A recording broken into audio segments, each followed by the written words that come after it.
Sure. So, ladies and gentlemen, I'm very excited to greet all of you today at the online Unicorn Battle in Balkans. It's our premiere.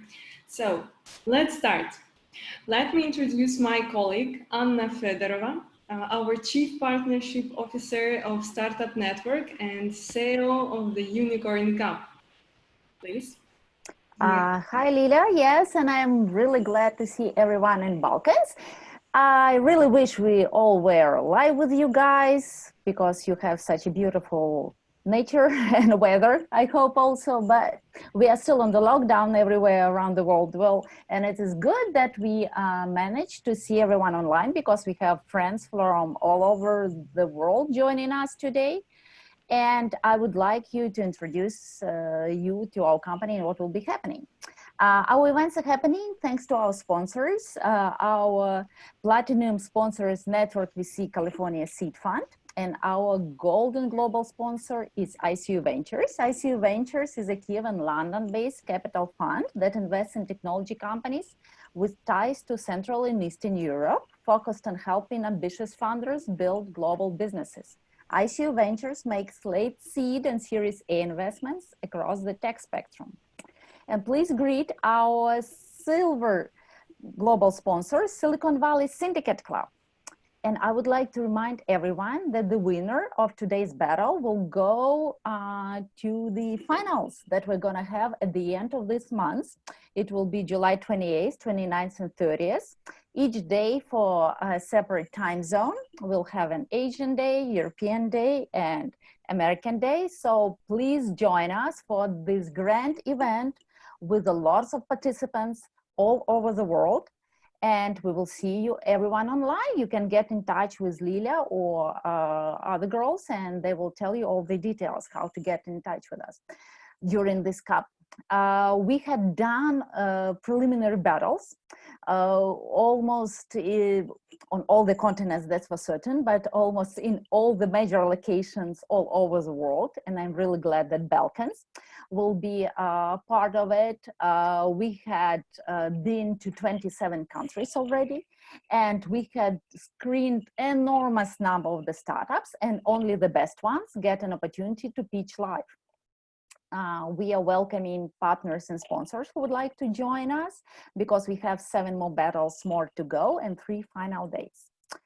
Let me introduce you to our company. We are an ecosystem of online solutions and platforms that makes it possible to solve almost any task in the field of innovation and startups. The core of our system is Startup Network, which is a marketplace for startups, operational businesses, investors. They can promote their projects and solutions, find investments, find great deals, and just communicate via our platform. One of the oldest entities is Unicorn Battle. And I would like you really encourage the startups that are listening to us right now to enroll in the battles that we'll be still having this month. We had been doing battles all over the world, and we're always welcoming partners. If you see a country or you're from and that we haven't been there yet, please get in touch with us, and we would love to do a battle together with you in your country. We almost been to all major locations all over the world, and we are still expanding. We had been doing battles for 11 years already, made more than 200 of them, and this year we outperformed ourselves. We had been to 27 countries, as I said, which is 5 continents, and we had been named the largest online global pitch event in the world in 2020, which is great. And this is all thanks to our girls who are our event managers and helping us to do this all over the world. You can see at our statistics, our startups are really good in pitching and in contacting investors. And we had a great community of the VCs, business angels, and private investors. So join us on our platform. It's absolutely free of charge. Also, one of our entities is our online accelerator. Silicon Finance. It's a special program that is designated for startups that are willing to apply to top American accelerators. We help them to relocate to United States and grant them funds and services worth $50,000.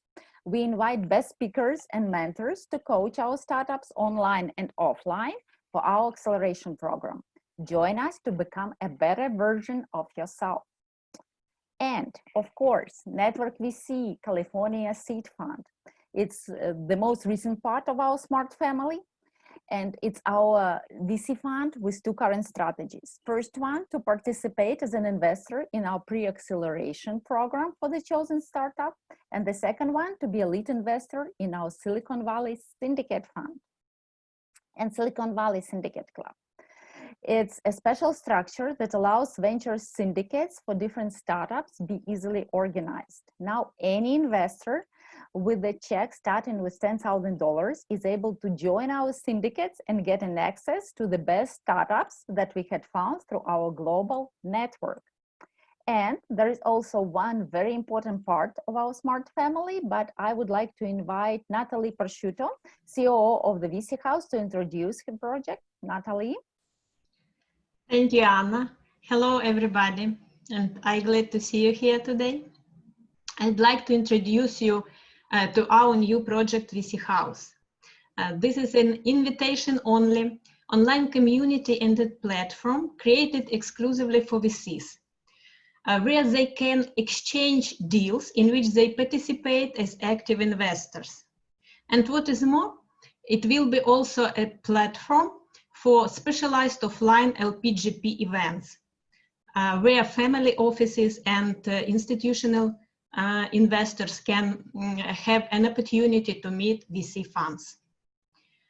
If you have any questions or you would like to join the VC House, please don't hesitate to contact me directly. My contact details will be in chat. And now I'd like to return the floor to Lilia, who is a host for today's event, and she will lead you through our unicorn battles in the Balkans. Lilia? Thank you so much, Natalie. So let's go on. And the next part is goes to our partners. I'm very grateful to different organizations who support us with the promotion of our event. It is Startup Macedonia. It's Womenpreneur Stories. It's Business Accelerator Youth Team, and for sure Silicon Finance Pre-Acceleration Program, Energy Spin, and Creative Hub. Thank you so much. Thank you because you supported us and you helped us to find out as much startups as possible. We did really great job. So let's move on to our judges. And we'll start with the agenda. I'm happy to introduce you to my colleague, Julia Andrievska, who helped me to organize this event and make it happen. Please, Julia, tell us how we will do this event today. Thank you so much. It was really exciting to prepare this event for you, and I'm so happy to see everybody here, our lovely judge, startups, and dear guests. So let me please share with you our today's agenda. First, we start with jury introduction.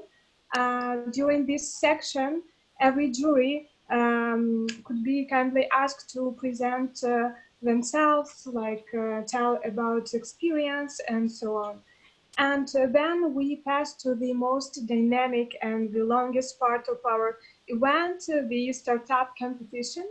Every founder has only 3 minutes to pitch, and after he or she will be asked by our jury different questions or suggestions, etc.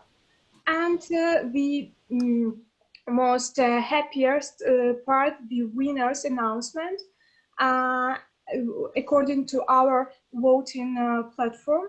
So, and after all, we have the networking during which you are able to discuss free topic, to ask different questions each other.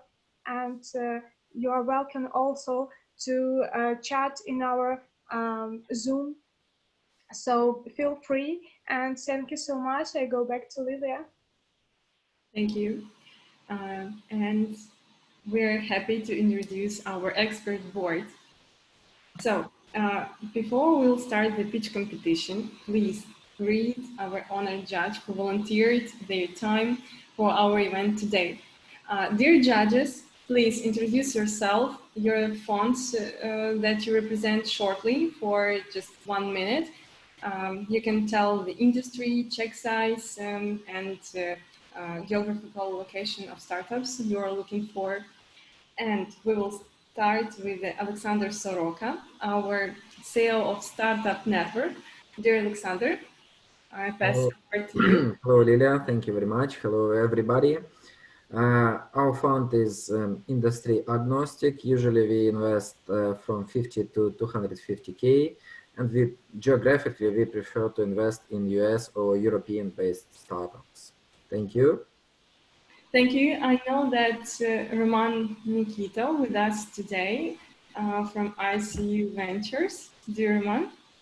Yes, hello everyone. I was really hoping to make it to Balkans in person this year, but you know, we have what we have.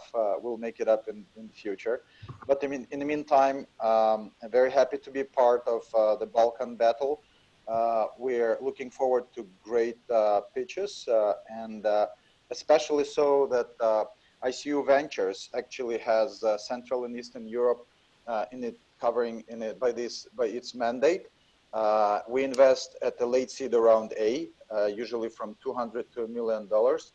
We're based in Kiev and London, and looking forward to all the pitches today. Thank you so much. So who wanna be next? Dear judges, don't be shy. We are looking for great startups today. So no one? I can go first. Sure. Dear Ruchi. Yeah. Hi, I'm Dr. Ruchi Dana. I'm a doctor and a Stanford MBA. I represent Dana Family Office. I'm logged in here from Dubai. We invest mainly in early stage and pre-IPO deals. In the early stage, we invest 250 to 5, and we invest a bit more in the pre-IPO deals.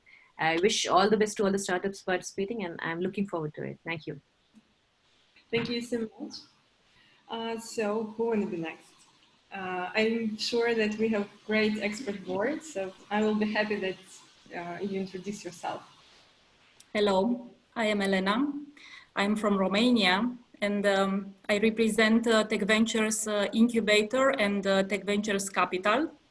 We invest in very early stage technology startups.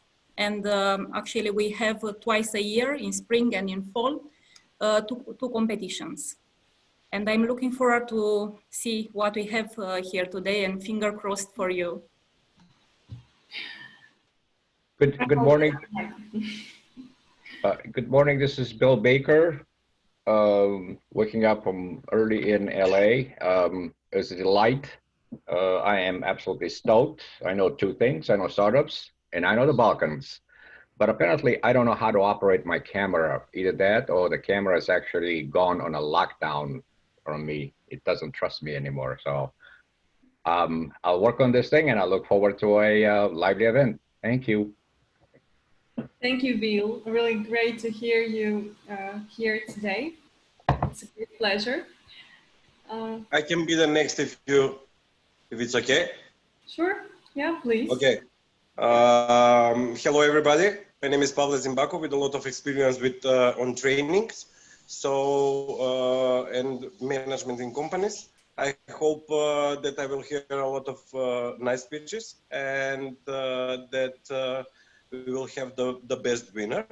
I know, and I'm sure that all of you will be the best. But let's first hear you. Thank you. For sure. Okay, great. So next one. I can go.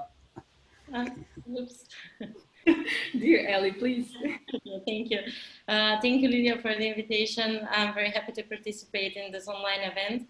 Hello, everyone. I'm Eli Żabewska. I'm from South Central Ventures.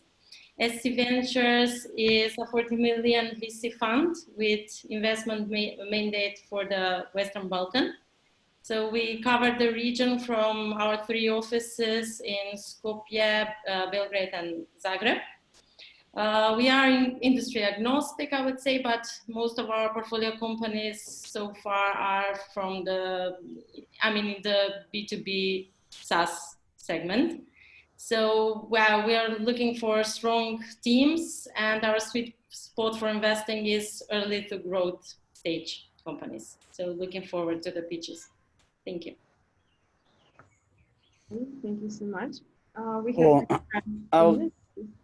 I'll try to be next. So I'm Bogdan Koman. I'm based in Romania. I'm working in product strategy at Modus Create, which is a global consultancy firm in building digital products with offices in Virginia, US, in Costa Rica, and Cluj, Romania. I have experience in startups, being myself startup co-founder a few years ago. Also working in corporate environment and now in consultancy. And I'm super keen to see the pitches, and finger crossed for everyone. Thank you so much. Thank you. And I can be maybe next. So hi everyone, it's a really great opportunity to be part of your event, so thank you for this honor. My name is Vesna Ivanovska. I'm representing Civus Accelerator based in Skopje. It's the first corporate accelerator focused on tech-oriented startups, and we are part of a global software development and consulting international groups. So this means that we're mainly interested in tech-oriented startups or IT software development oriented startups, and we are investing in early stage startups. Thank you. So great. And maybe I can go next, sure, if that's okay, after Vesna. So it's also a real pleasure of mine to take part of this unique experience. It would be much better if we could have done this in person, but maybe next time. My name is Nina Nikolic. I'm one of the co-founders of Startup Macedonia, and also a leader for the Womenpreneurs Initiative. Basically, we help out startups with international expertise, but also supporting them when they want to go to market in other markets. My personal background and experience where I can help with is the storytelling and business development part. So I will look at your pitches specifically in these 2 segments. And I'm looking forward for the show to start. So good luck to all the selected startups. I'm pretty sure that we here in the Balkans have quality teams. Thank you so much. And the next one, dear Alexander. Hello, good morning, good afternoon, depends where we are around the globe in this virtual time. So hello from Skopje, Macedonia. My name is Alexander Zeleski. I'm a management consultant, professionally working in the field more than 15 years now, having company for management consultancy and helping companies and startup and scale-ups for their business development in the way of expanding to foreign markets, in the way of reaching to finals, to fundings, and so on and so on. So it's my pleasure to be a part of this jury, and I'm really waiting for the pitches. Wishing good luck to all the companies, all the teams who are going to pitch, and let's rock. We will. And next one, dear Igor, please introduce yourself. Hi everybody. It's a pleasure to join you. It's a sunny, hot day here in Skopje, Macedonia. I'm operating as an investment facilitator for the Western Balkans. So my main job is identifying high growth potential startups within the region and connect them to the investment potential within the countries and also connect to investors across Eastern Europe and Western Europe as well. So I'm very looking forward to the pitches we're having today and connect with every one of you and see what we can make, because it's not just to present our business, but how to work further on developing it and grow your idea into what it can be with the support of Swiss EP, Startup Macedonia, and all the other partners that we are cooperating with. Thank you very much. Pleasure to be here. Thank you so much. And as I see, most of our judges introduced themselves. So I propose to move on. And the main question is how our judges will vote today. We have our own online voting platform. You will use it today. So to start voting, you have just to click the link you've got on email to get access to the profiles of today's presenters. Please, if you don't have any link unexpectedly, tell me in chat or our support team and we will resend this link. So you have to put marks depending on investment potential from 1 to 5, where 5 is the highest mark and 1 is the lowest. And you have just to put marks without any confirmation buttons. For sure, you can change your mind and change the mark before the voting will be closed. We'll give extra minute to do this. Yeah. If you need any help, please let us know. And dear guests, you also have opportunity to vote. So be attentive because this information for you. Please register at the event page and give your like or dislike to start. They need your support, and we will have Best Startup of Guest Award. And dear judges, if you have some question, you can ask right now, just for 1 minute. We'll fix everything and move on.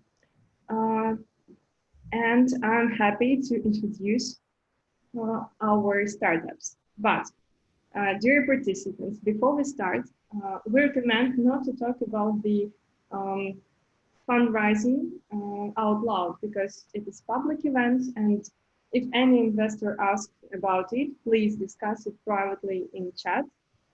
And based on the results of judge online voting, one startup will be chosen as the winner of the Unicorn Battle in Balkans and will join us in our summer Unicorn Cup. Please welcome our startups. We have 12 great cohort, and I'm happy to say that our show is live right now. And we will start with the first pitch. Dear startup, Evedo will start. We'll open our pitch session. Hello, I'm glad to be here and to be the first startup that we're gonna pitch. Thank you for this great invitation and this great event. Just let me know when my time is on. Meanwhile, I'm gonna share my screen. And I will also remind everyone that we have 3 minutes for a pitch session and 3 minutes for a Q&A session with our judges. Your time, your time will start when you start to introduce yourself. You can share the screen, like go full screen, and your time will run as you start to talk. To pitch, sorry. Okay, thank you. Then we're ready. I can start. And now, hello everybody. My name is Stoyan Angelov. I'm the founder and the CEO of Evedo. We are building a global ecosystem for the event and entertainment industry. And we are going to disrupt the event industry, bringing the new technologies like blockchain into this whole field worldwide. My personal background, I've been working on the event and entertainment industry for more than 10 years, actually since I was 18. And my second passion is startups and technologies. And I'm also involved into blockchain for more than 4 years now. Imagine the average Joe, which is event organizer from Sofia. And he wants to organize his great event that he organized in Sofia in Berlin. He usually don't know anybody in Berlin, and he starts wondering which venue to choose, how to find a DJ, how to find partners that he wants to work with, how to find local promoters to work with to promote his event. And this is a huge problem for Joe. He starts searching in Google. He finds himself in total mess at the end of the day. And he found some fake businesses that he started work with. And at the end, everything is total mess and the event is not done. And Joe loses a lot of money. With a Vedo B2B marketplace, Joe will be able to find all the business participants that are usually working in organizing a business. He is searching for a venue in Berlin and he will receive the best venues. He found the best venue. He found the best DJ and performer for his party. He found the best security company. He found the best catering company that he is gonna work with about his amazing event. Imagine that Joe is already done and the event is done. The date is in and the ticket sales are the next thing that he needs to do and to promote and sell his event. Then our B2C marketplace is coming alive, and Joe is starting to sell his tickets and found all the needed instruments and digital infrastructure through our platform to execute and to promote his event and also to sell his tickets. At the end of the day, Joe is very happy. He earned money. He make an amazing event, and he do a great job. That's what Avedo is all about. What is we doing? What are we doing is that we have our B2B marketplace and our B2C ticket sales marketplace. For the moment, our B2C ticket marketplace is live. And for the last 3 months, we have more than 350 virtual events executed, more than 7,000 tickets generated through the platform, and more than 7,000 euro in revenue in ticket sales. If we can speak about the market size, this is the picture of the market, which is the offline event industry, which is near $1 trillion per year. Now with COVID-19, these numbers are not true, but they're expected to be the same, even more in the year after the COVID and hopefully in 2021. As you see this complicated slide, we have a lot of competitors. It's really crowded industry, but with a lot of problems, and nobody is solving all the problems in one place like we do. We are a one-stop shop for the event industry. Here is really important to say that we are also a blockchain project. We have our own utility token that is going to be used for serving the ecosystem, and more than a year now it's live and working, and the project starts more than 2 years ago. We have an amazing rockstar team.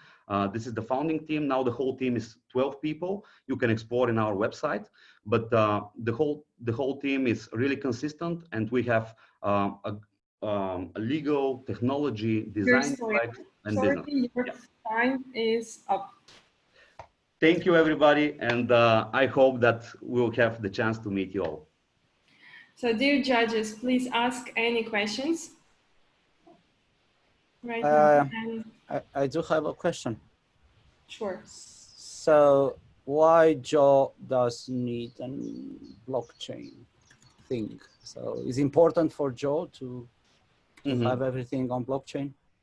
Yeah, it's really important to clarify that we are using the blockchain as a second layer in the platform. First, we are giving the platform that connects the businesses. We are bringing value, giving the innovative ticket sales platform that is already live and all this stuff. And on the second layer, we have our blockchain, which is actually utility token based on Ethereum. And the main reason that we're going to use the blockchain is to tokenize and to secure all the transactions. Every ticket sale will be a smart contract. Imagine now with the COVID-19 situation shows to the event industry that it's a total mess when you cancel the event. In Eventbrite, you needed to wait more than 30 days to receive back your money. And this leads to a lot of stress to the organizer, a lot of stress to the ticketing platform, a lot of stress to everybody. And here with the single smart contract, if the event is canceled, the funds are going to be distributed immediately into the wallets of the people. And with a single smart contract, we will solve a big problem in the industry. It's the same on the B2B part. When you manage to book a DJ or some artist or a venue, or you receive a sponsorship, you negotiate with these parties, and then the general conditions that are as a relation will be locked in a smart contract between you as event organizer and the partner. That's why we need blockchain, and the blockchain is the perfect solution to secure the whole ecosystem.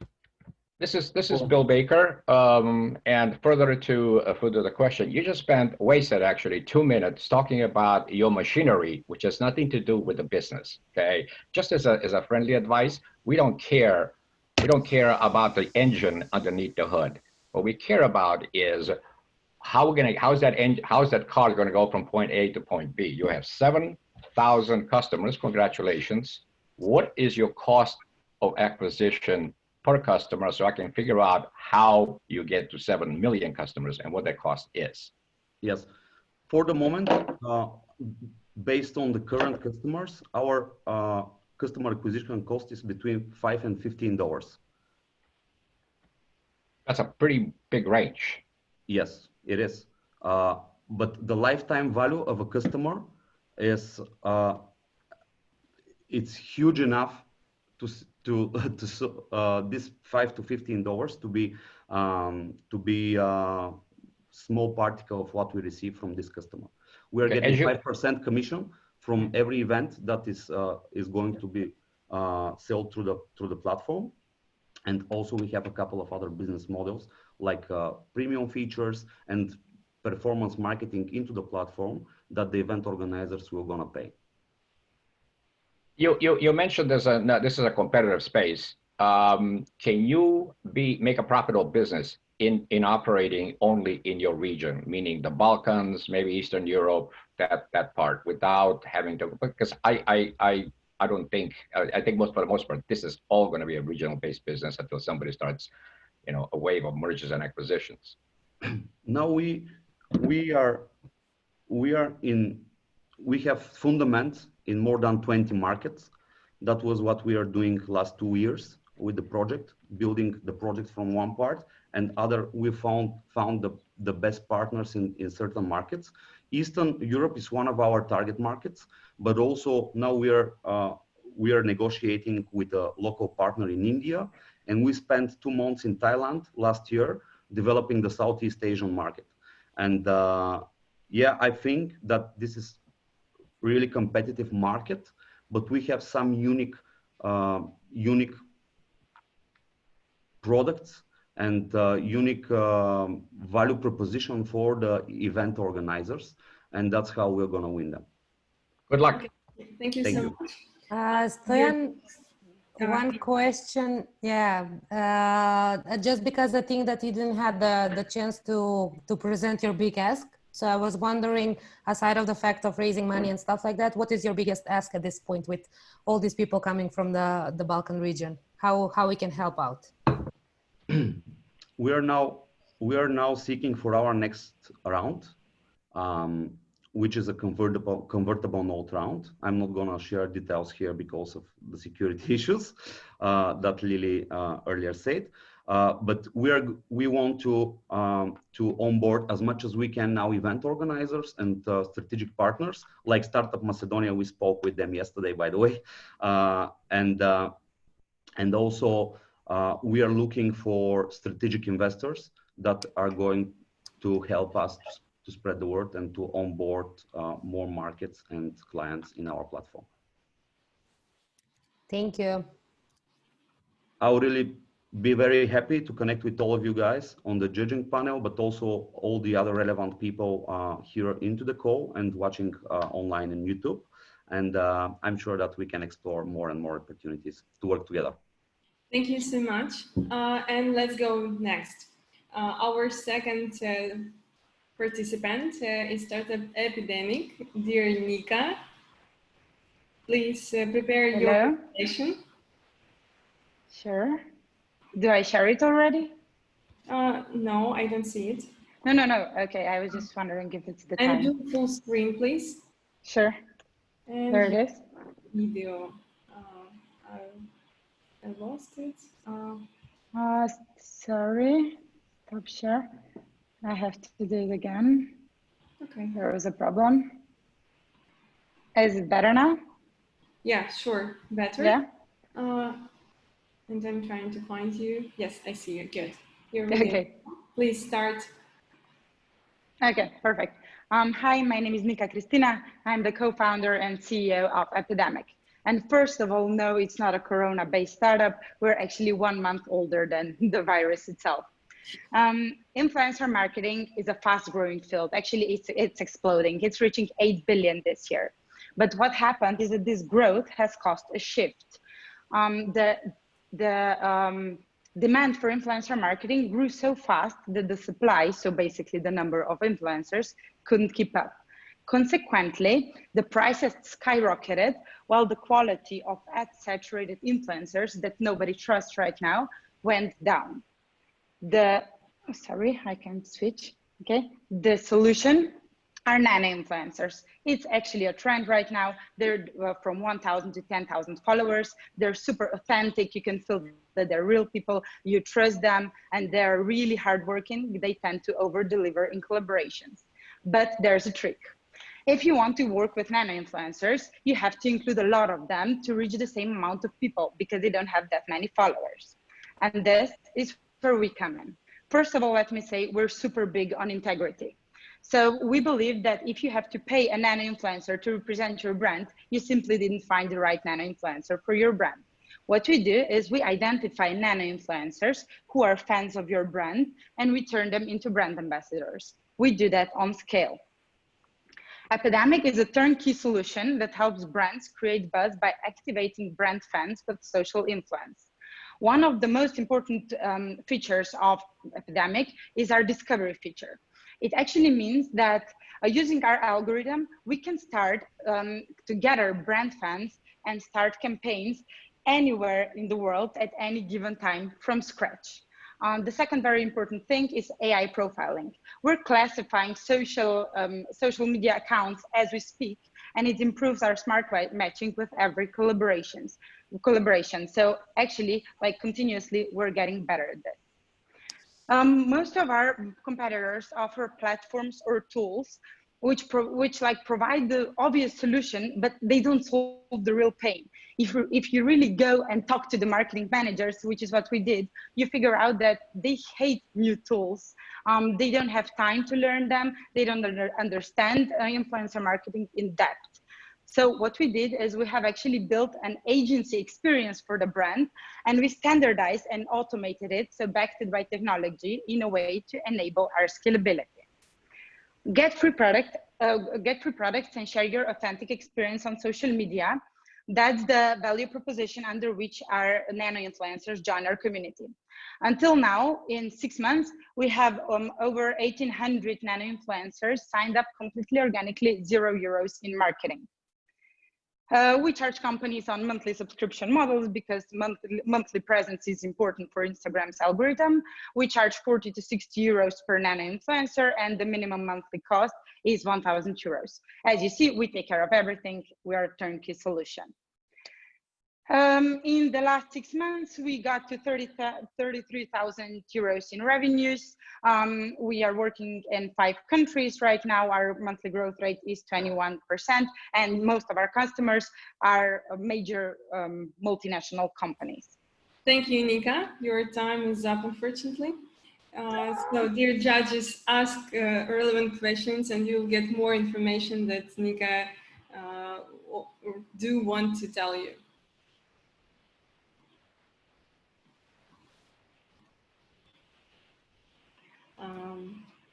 Dear judges. I have a question for Nika.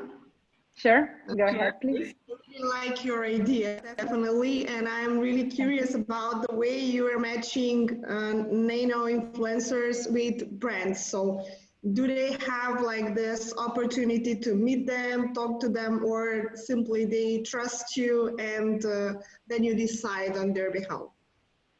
You mean the brands? No, clients, yeah. Yes.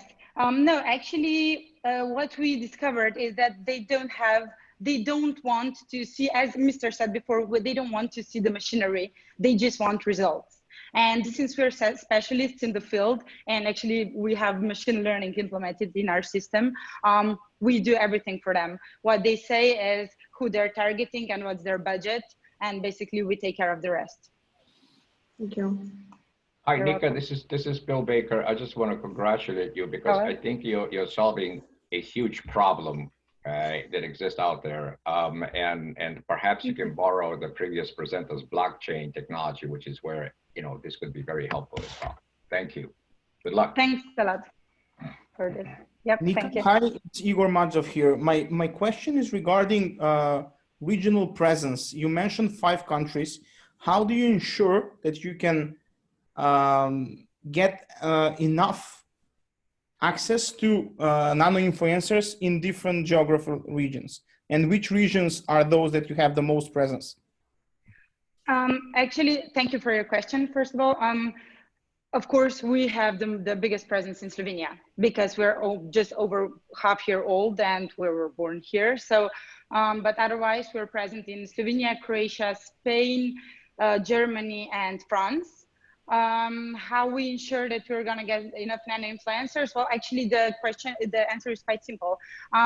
We have an internal system that works like Google for Instagram. So we're not just playing on the courtyard of our existing community. We're searching for appropriate nano influencers throughout entire Instagram. And this is the point where we invite them in a collaboration and join them to our community. And I can see that you have a lot of FMCG type of businesses and yes. Mass usage products. So this is the vertical you're focusing on, or? We are focusing on convenience and shopping goods for sure. And we have discovered one thing: the bigger the brand, the bigger the problem we're solving. So yes, basically the big brands and distributors. Okay. Distribution companies. I don't know the exact expression. Nika, and following on that discussion, if we approach it from the other side, what is your strategy of going to the brands, going to the market? Because the brands are usually spoiled and are offered multiple solutions on a daily basis. So how do you sell like crazy, as you put in your presentation? Actually, you were very observing to notice that. Actually, there are 2 different ways. One of them is that I do a lot of presentations, as in like I'm involved in webinars and stuff, and people just notice it.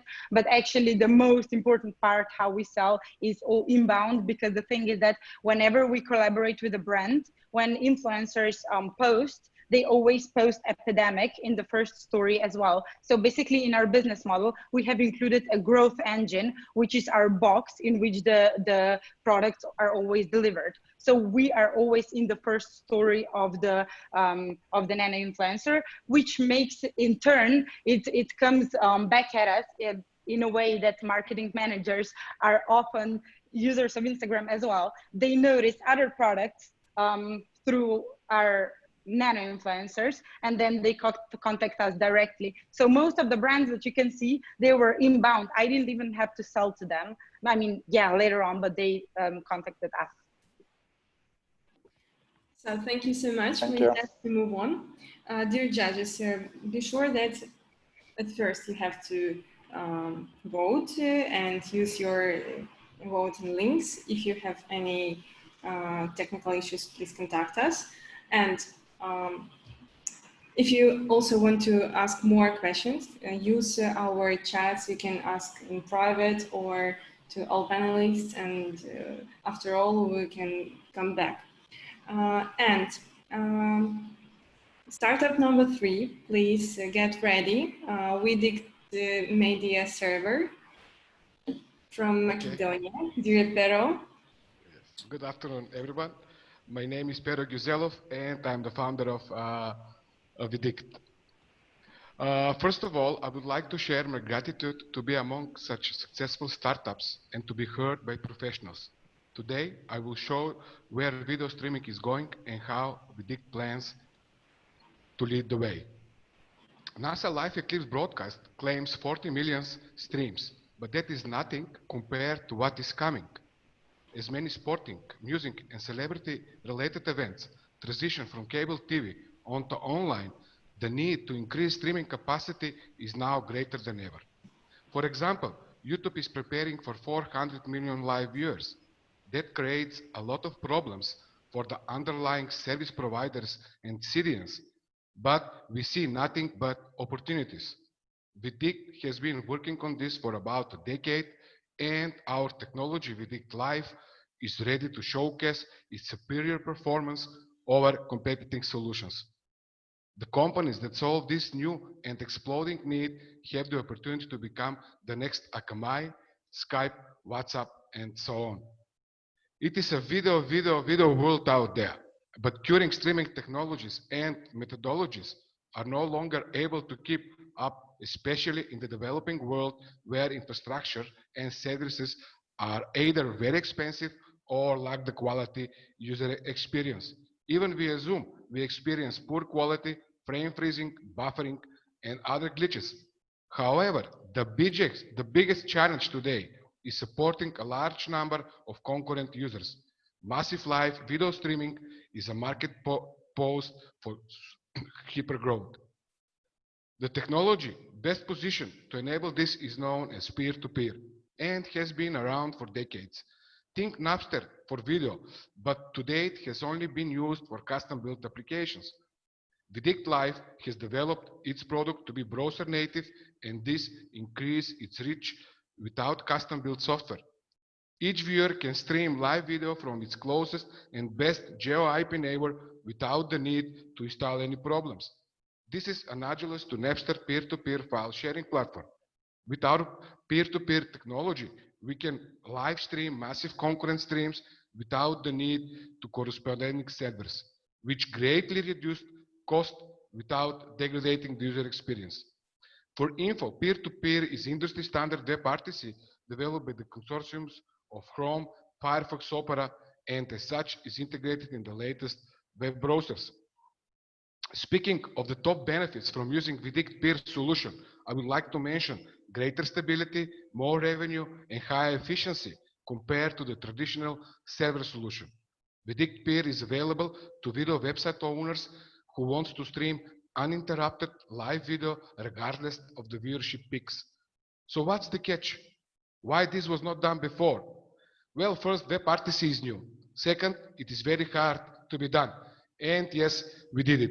Since January 2019, Vidict Peer is online as a software as a service where our customers with just one line of code is enabling peer-to-peer live streaming on their platforms.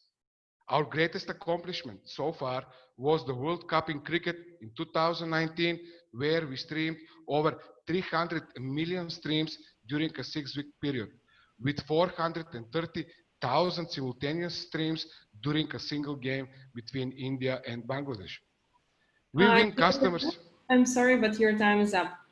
Thank you so much. You did a great job. Dear judges, we have some topics to talk about, so please ask your questions. I'm Bogdan. Who is your competition here? We have 4 major competitions. One the competition is already bought by one company, huge company in the United States. First one is Peer 5, from where we win customers. The first competition, Peer 5, already gained, this is a public announcement, $5.5 million. The second one is, there are 2 more that are a competition, one in Germany and one in France. Okay, thank you so much. And we have extra minutes for a question. This is Bill Baker, Pero. You mentioned the impressive numbers in the World Cup in cricket. Was that your first World Cup, or did you do any other events to sort of test your technology? This was our 3rd World Cup in cricket that we stream for our clients. First was in 2011, second 2015, and the last one in 2019, where we improve our products by each World Cup of cricket, because the cricket is the most watched live event in the world. Impressive numbers. Thank you. And you didn't get, hi Igor here, you didn't get to the business model. Can you explain a little bit about how you make money? Yes, of course. And the scalability? Of course. We only charge fraction of what our clients are saving. For example, if the traditional structure is used for 1,000 viewers, usually clients is paying $10,000 per month. If they're using Vidict, and this is a real scenario in 2019, their hosting bill reduced from 10,000 to 3,000, and they pay 20% of the savings to Vidict, which was in that for that month $1,400. So this is very unique and very widely accepted by our customers, because they do not pay extra money. They just make savings, and from the savings they cut a share with us. Alexander here. What's the competitive advantage, and what's on your plan for maybe this 6 months or a year from now? Okay, so our advantage against our competition is the algorithms that we used on the server side to make logic. Our algorithm was invented in 2018, and it was presented to some of the professors in university here in Skopje. Our algorithms doesn't use iteration, and as such, they do not spend too much CPU usage. For example, for build generated in last year of $3,000, the product cost, the server costs for that, it was only $100. So the product cost drops a lot in our case, which make us very competitive in meaning of price. As for the future plans, we are expecting this to boom, because everything now is online, and everybody search for some alternative ways to support more and more concurrent live viewers. So can I go next? Sure. Peter, you mentioned that this is a rather unique solution that you're offering. Have you considered patenting it, or have you already did some patent? Thank you, Eli. Yes, we are in process of applying a patent in the United States.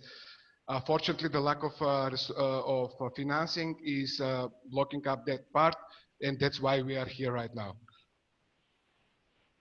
Okay, thank you so much. We have no time for extra questions. And we move on. Please, startup number 4, Ubitrack from Bulgaria. Nikolai, get ready. Yeah, and do a full screen, please. Just give me a second, of course. Is that okay? Yeah, sure. Great, just tell me when and I'll start. Sure. Okay. Hello guys, my name is Nikolai, co-founder and CEO of Ubitrack. Today, I'm going to talk to you about sports tech and the future of sports data. Now let me present you my good friend Andy. Andy is a sports analyst at a professional football club and is responsible for the performance intelligence within that club. He provides insight about the team's performance and their opponents. Now, Andy spends quite a lot of time crunching, cleaning, uniforming a large amount of data in order to generate the report that the team wants. The problem he's facing is that although his team is paying quite a lot to a number of data providers, he only gets low accuracy, limited and fragmented data. The reason for that is that data acquisition in sports is still predominantly done manually, which makes it very hard to do and therefore very expensive to do. The result is that one can get comprehensive data for only 7 leagues globally. 7. So if you're a team outside of these leagues, like Andy's team, you have to be a bit more creative. So you have to further invest in alternative solutions in order to get as much data as possible, and the result is not very good. So we at Ubitrack find quite a lot of problems with this situation. Furthermore, we find that there are a lot of missed opportunities because of this situation, and we decided to disrupt it. We're doing that with our own optical detection, tracking, and an identification system. We're implementing state-of-the-art computer vision algorithms on match video footage in order to extract all the data there is on the pitch. Both teams, the ball, even the referees. Our goal is to provide full, high-quality data to as many professionals in the industry as possible. And because of our high level of automation, it is economically viable for Ubitrack to cover half the leagues in the world. Essentially, we can become a one-stop shop where sports analysts can get clean, full, and comprehensive data for a simple annual subscription, a market of 3 billion euros. Of course, we have conducted comparative tests with competing products and services, and they all show that our approach outperforms the rest in terms of accuracy, variety, and abundance of data. Now, because of that, we already generated more than 220,000 euros in revenue.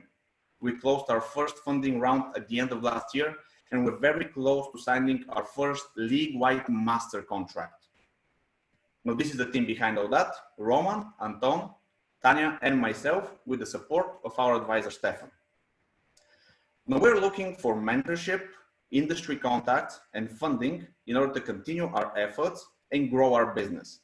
So join us on our journey and help us dominate the data market. Thank you very much.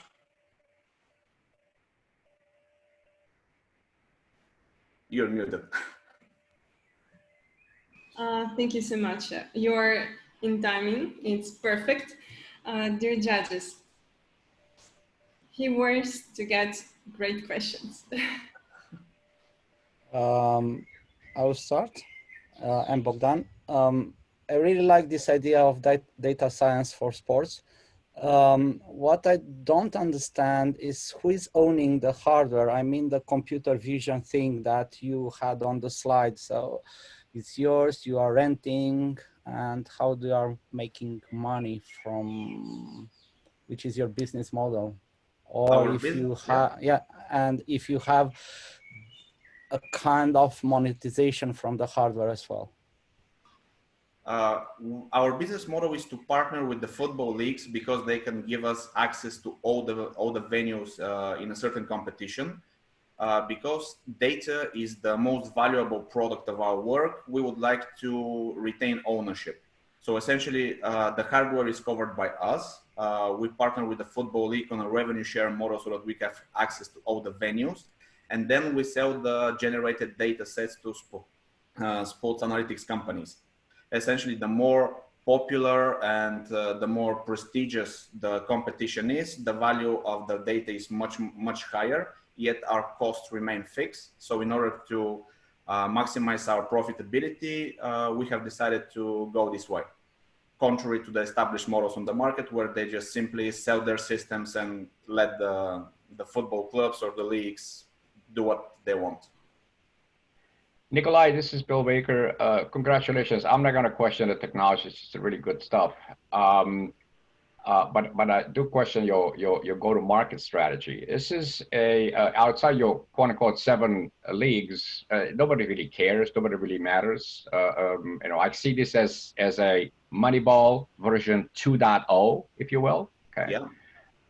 What's the strategy? Go in there and go after the EPL, La Liga, the Bundesliga. How do you get into the top tier markets, which is where I'm sure you'd like to be? Thanks for the question. We've put a lot of thought into that. Essentially, for the moment, the big 5, as you said, the English Premier League, the La Liga, Serie A, we're putting them on hold because there's a lot of competition there. These leagues are very expensive. They're very rich. So they have long-term contracts with the solution presently on the market. On the other hand, leagues like the Dutch league, the Portuguese league, the Belgian, the Danish, these are very good leagues and they're not covered by any of our competitors because it is not economically viable to them. So our approach is to go to these leagues where we'll face the least competition, essentially prove ourselves and our business model. And then when the contracts expire with the English Premier League and all the other big 5, then we'll go after them. Yeah, I'm not so sure that contracts are going to expire, but I applaud your strategy on going into the second tier markets, if you will, and establish your brand and business value proposition there. Good luck. Thank you. Thank you, Damian, one more question. question. Damian here.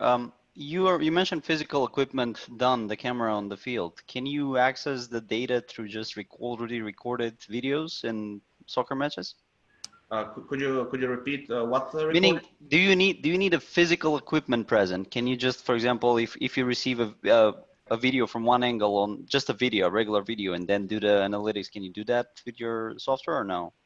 We can. The thing is that presently, let's say most of our competitors do it from the TV feed, and the TV feed doesn't show the whole pitch, which is bad to us. But we in order to have good data for quality analytics, you need to cover the whole pitch. You need to know what the defenders are doing when their teammates are attacking. It's very important. So in the sense, you don't need your own equipment. You just need a feed that shows the whole field, right? No, we have developed a very off-the-shelf recording equipment setup. It can be done with almost any equipment, and we're gladly going to share that with anyone who wants to collaborate with us. So yeah, we just need video feed that covers the whole page, and we're done. All right. Thank you so much. Other questions, please leave in our chat. And I'm happy to introduce our next startup from Serbia, Nanavin. Please, dear Jordan. Hi, hello everyone. It's my pleasure to be here. Tell me when I can start. When you start, then also start. Hi, my name is Bogdan and we are Nanobile, smart city, eco-friendly parking and traffic solution. I have a question for all of you. Have you ever been late to the important meeting, driving your child to school, or just going to your friend's place because you were stuck in traffic or you could not locate a parking spot? Urban life today is messy. It is not well organized. People are in a hurry and stressed while driving. These problems are causing other issues like wasted money and energy, wasted time, and air pollution that is causing a lot of deaths around the globe. We have developed integrated IoT and AI software and hardware solution that offers our users real-time parking and traffic overview with reservation options included.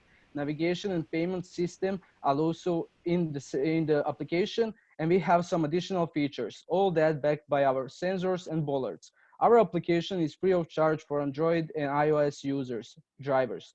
And for our clients, we have monthly subscription that includes web application. The benefits from our solution are, for drivers, more time, saving money and reliability, and for our clients, better parking management, social impact, and data intelligence for future of urban planning. Most importantly, we are lowering down the CO2 emissions in the cities. Our market was validated by more than 30 million of parking applications users in US and Europe. We are firstly targeting the CE region that is going to grow up to 494 million of US dollars, but the global market is going to be around 43 billions until 2025. There are many competitors on the market who have tried to solve these problems. We have made the combined solution that offers all most important features. Our competitive advantages are reservation in real time, eco-friendly materials that we have exclusive rights of usage that are giving us ability to have low cost production and circular economy in our production, easy installation and IP pending on our solution.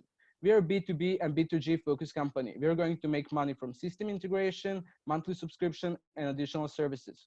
Currently, we are at the stage of preparing our production and pilot projects that are going to take place during the third quarter of this year, where we are planning our first full implementation until end of this year. We have gathered many partner companies who are here to help us offer the best solution, to be on time, and to get faster to the market and clients. This is our core team. We also have all-rounded team that are experts in IT, business, mechanics, electronics, and smart city. We are also supported by our advisory board made from people in industry. At the moment, we are raising the seed round that is going to be used for production, pilot, and project implementations, HR, but most importantly, we are looking for partners and business and governmental clients. We are also the awarded startup in categories of smart city and social impact. Would you like to save money and gain almost 4 days extra a year while helping your city and earth? Join us in our journey. Thank you.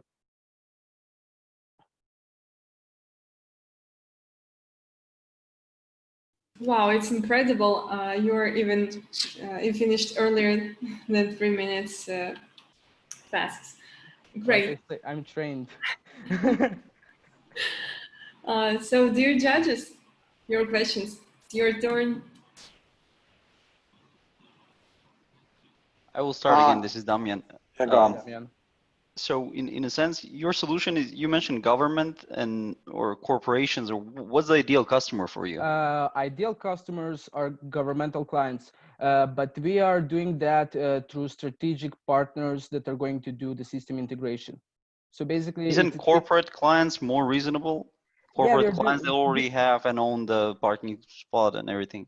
Exactly, we are doing the B2B, but we are focused on lowering the emissions in the cities, like whole cities. We would like to do implementation, yeah, because we are focusing on clean tech, eco-friendly materials that we are using, and we are focusing on lowering down the emissions of CO2. All right. Alexander here. What's the primary market that you're targeting now? At the moment, we are speaking with companies and governments in Serbia, Bosnia and Herzegovina, Slovenia, Hungary, and Austria. You feel like comfortable that you're going to win these kind of public procurements? Yes, because like I said, we are doing everything through system integrator companies like Huawei, Roaming Networks, Ericsson, Sagemcom, and we are targeting them to be our system integrator partners, and we're going to do tenders with them. Thank you. Thank you. And next question from our judge, Ariana Kaskarova, please. I see that you are unmuted.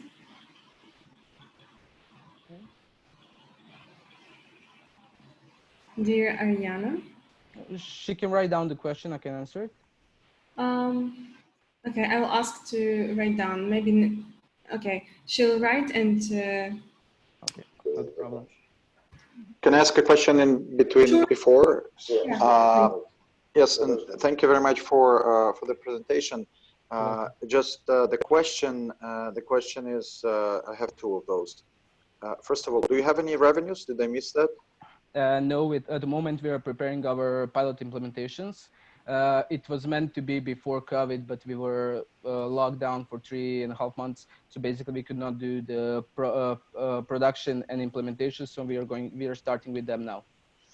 And second question, I mean, we all realize that dealing with governments of any sort is very difficult and also requires a lot of pre-funding. Given that you have a hardware element, how do you plan to fund your working capital, and how much does one device cost, and where do you produce it? We are producing everything in Serbia because we have these materials that are also produced in Serbia. Our one device, when we are speaking about small project up to 500 parking spots, is 39.90, and we are producing them for half of that price at the moment, but production is going to cost around 8 to 9 euros per one sensor. When we are speaking about bollards, it's around, production is around 49 euros, and we are selling them at the moment for 99 euros. When we speak about whole production and everything, we are already preparing that. We are buying the equipment. Until now, we were bootstrapping. So basically, we are looking for the seed funds so we can make the whole production process. And we are doing some additional projects that are making us money. So we do not have revenue from this project, but we are making money from other projects.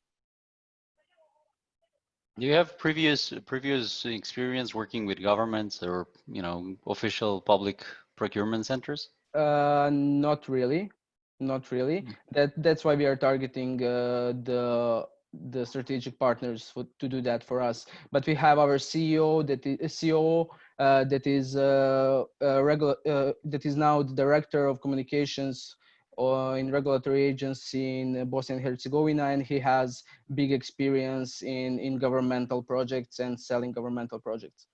And once again, just to clarify, why your main target is not corporations? I didn't get that part when you explained it. It's the eco-friendly works with them as well. Corporations even more want to give money and prove that they're eco-friendly. Yeah, of course. They're easy to handle. They pay invoices much better than any public government. Yeah, sales cycle is much faster. Yeah. So I didn't get why. Sorry if I repeat the questions to the other judges. We are B2G and B2B focused. So we are selling to both customers. We are targeting also the B2B customers as shopping centers, corporates, airports. So it's not that we are not selling to them, but our whole mission and vision is to go to governments and to do the whole city implementations. All right. So thank you so much. We have to move on. Thank you. And next, our startup, number 6, Power Drone. Please get ready. Yes, sure. Let me share first my screen. Sure. Okay, everyone. I hope that you can hear me and see me well. Yes, it works perfect. Okay. Okay, perfect. So hi, everyone. My name is Jordan Merakov. I'm the CEO and co-founder of Power Drone. We are a data analytics technological company, and we are using drones to inspect energy assets. To do so, we have developed our own software platform for data processing. And primarily, we observe power lines, but also railway infrastructure, wind and solar parks, and pipelines. The problem that we solve is that the utility and the energy companies have to inspect their assets on a regular basis. But the point is that they lose money doing it ineffectively and inefficiently. There are 3 main reasons for that. The first is that the usual on-foot inspection is slow and costly. Second, areas are often hard to access, and respectively, the assets are not properly inspected by the technicians. And last but not least, the manually collected data is difficult to process and analyze. Here we come with our solution. We use off-the-shelf drones to collect high-quality data that we process with our specialized software. We detect the technical problems and we integrate them seamlessly into the geographic information system of the client. On this slide, you can see a typical example of an inspected power line, and that we seamlessly integrate into the GIS systems of the customers. Naturally, we have started our activity on the Bulgarian market, and we have executed successfully projects with all 3 utility companies, plus some industrial clients. And our immediate target for expansion is Central and Eastern Europe. The next phase for expansion is meant to be Western Europe and Latin America.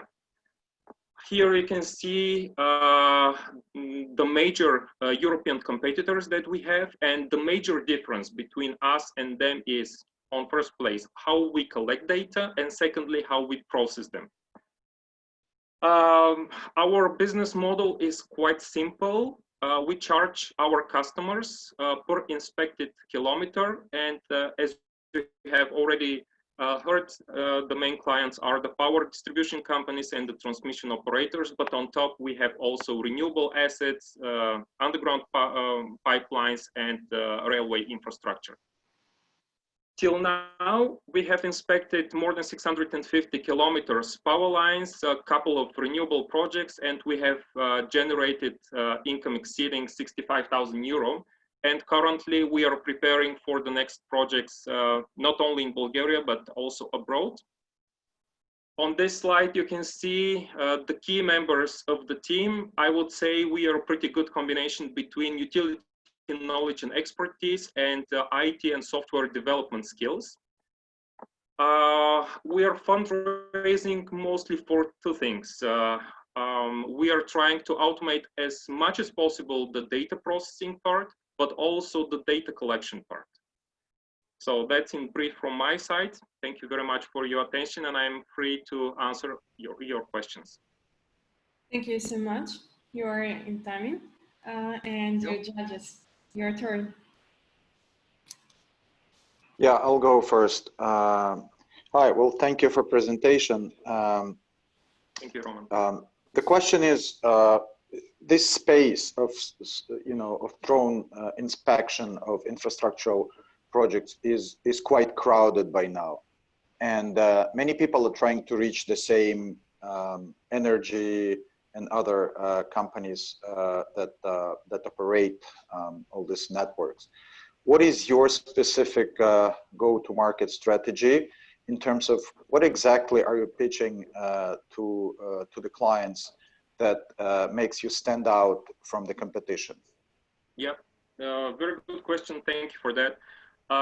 First of all, our main added value is the software platform that we have developed on our own, but in very close cooperation with the utility companies. So we have really identified what are their specific needs, and we are able to run very quickly and efficiently new functionalities. Basically, we have the ground and we can build it up according to the specific needs. We have executed also our first project abroad in Romania last summer, and it was very easy for us just to upgrade and to add some new functionalities.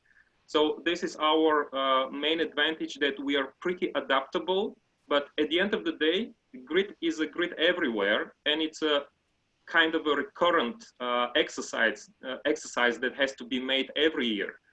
So, and for us, it really matters the quality of the images, because we are focusing on very, very fine details like broken insulators, like damaged grid ties, etc.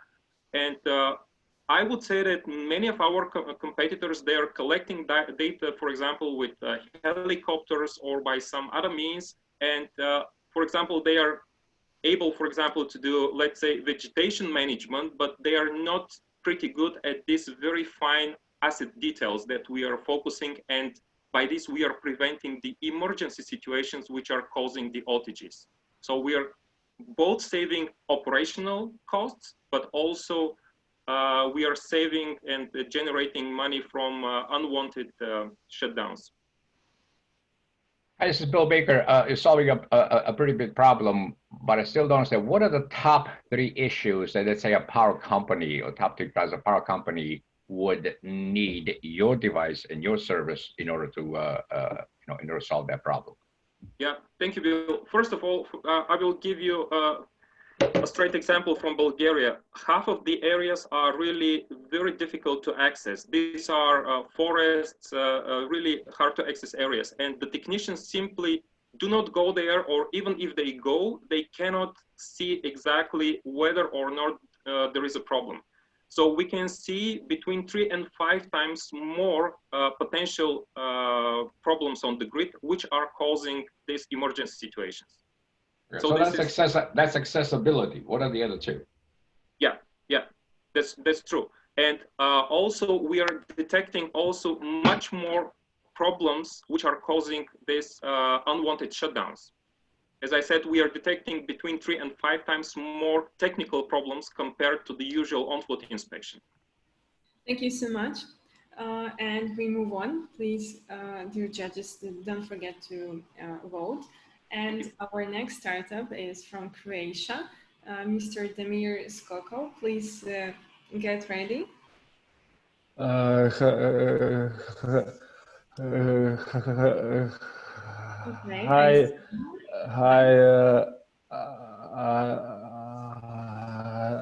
Your presentation, I see. I'm Please happy to be here. Yeah. So I will start now. Just a second, please.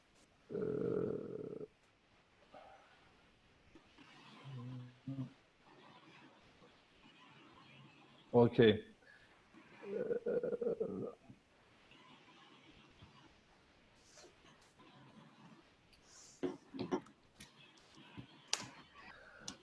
One of the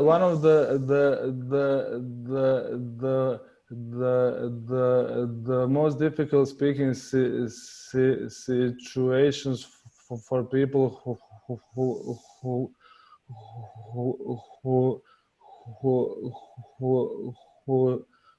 who starter is making a phone call. So here's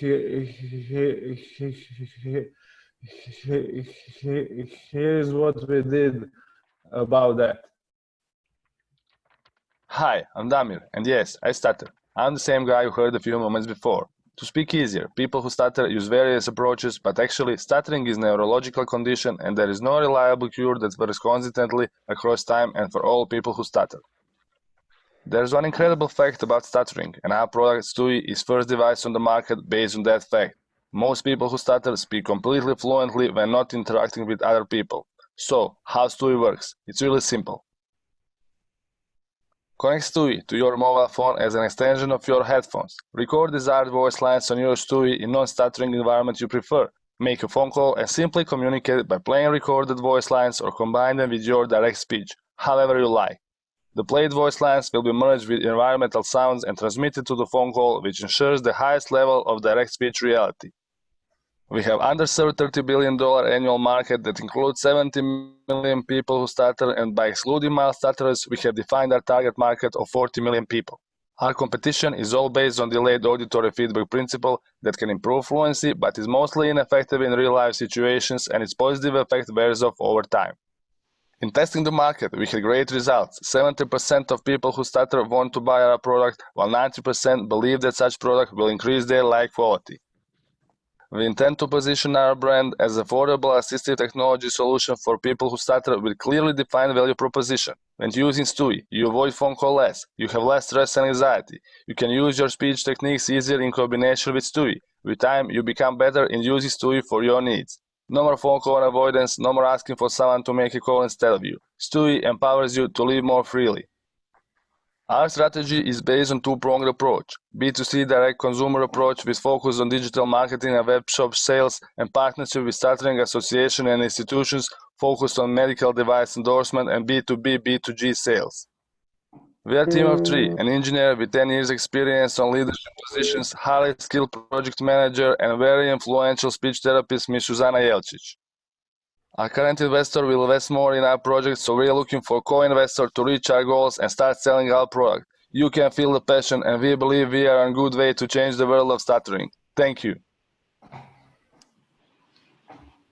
So, thank you so much.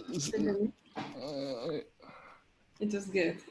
I hope you like it. Absolutely. It's not like it, David. It's absolutely incredibly powerful. Okay, this is a true purpose-driven startup. You have solved your own problem, and as I'm fond of saying, when you solve your own problem, there are a lot of other people that solve problem. I'm speechless. I'm absolutely speechless, and congratulations. Thank you very much. I'm really happy to hear that. Have you considered a Kickstarter campaign? Because this fits perfectly. Yes, but we actually decided not to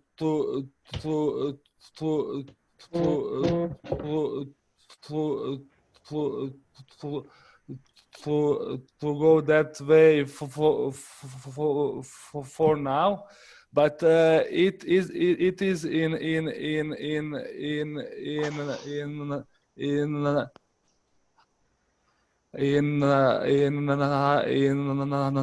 our strategy, but we actually don't need it now. Damir, this is Raman. Well, first of all, thank you very much for the courage that has taken you to basically, doing what you do, and basically speak in front of people. This is something that deserves an applause. And if we were in a studio, we would, I'm sure, all applaud to you. I'm not gonna go with the questions, and not for the reason that I don't have them, and I'm sure judges do, but for the reason that we'll just find a different way of communicating to make sure it's more efficient. And really, really appreciate your inspiration to many people with a similar problem in life that can overcome it even by just looking at this pitch. Yeah, because it really is not easy to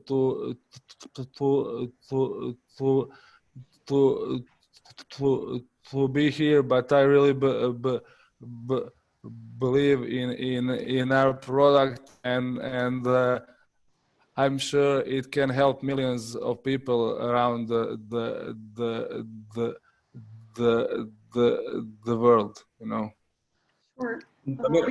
Questions? Damir. What's up, Damir? Yes, please. Yes, Okay, I just wanted to add, this is one of the rare cases I really see a painkiller, a solution that really it solves a problem. It's not just repackaging of something and putting a nice wrap on the top. I applaud you, as everybody else mentioned. I would just like to have a yes or no if this solution can be somehow packaged into a software that connects to the already existing solutions for teleconference, such as this one. Yeah, we actually try. We actually try to make mobile application, but for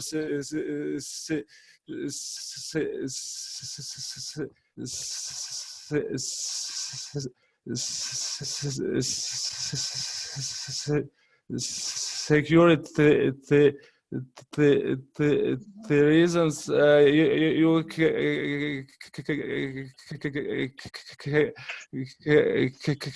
cannot play any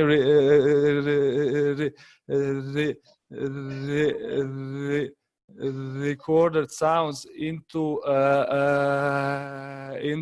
active phone call. But yes, we are still on that, and we hope to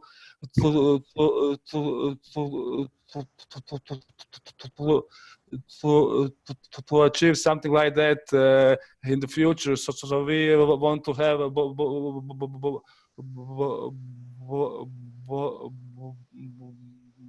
both hardware and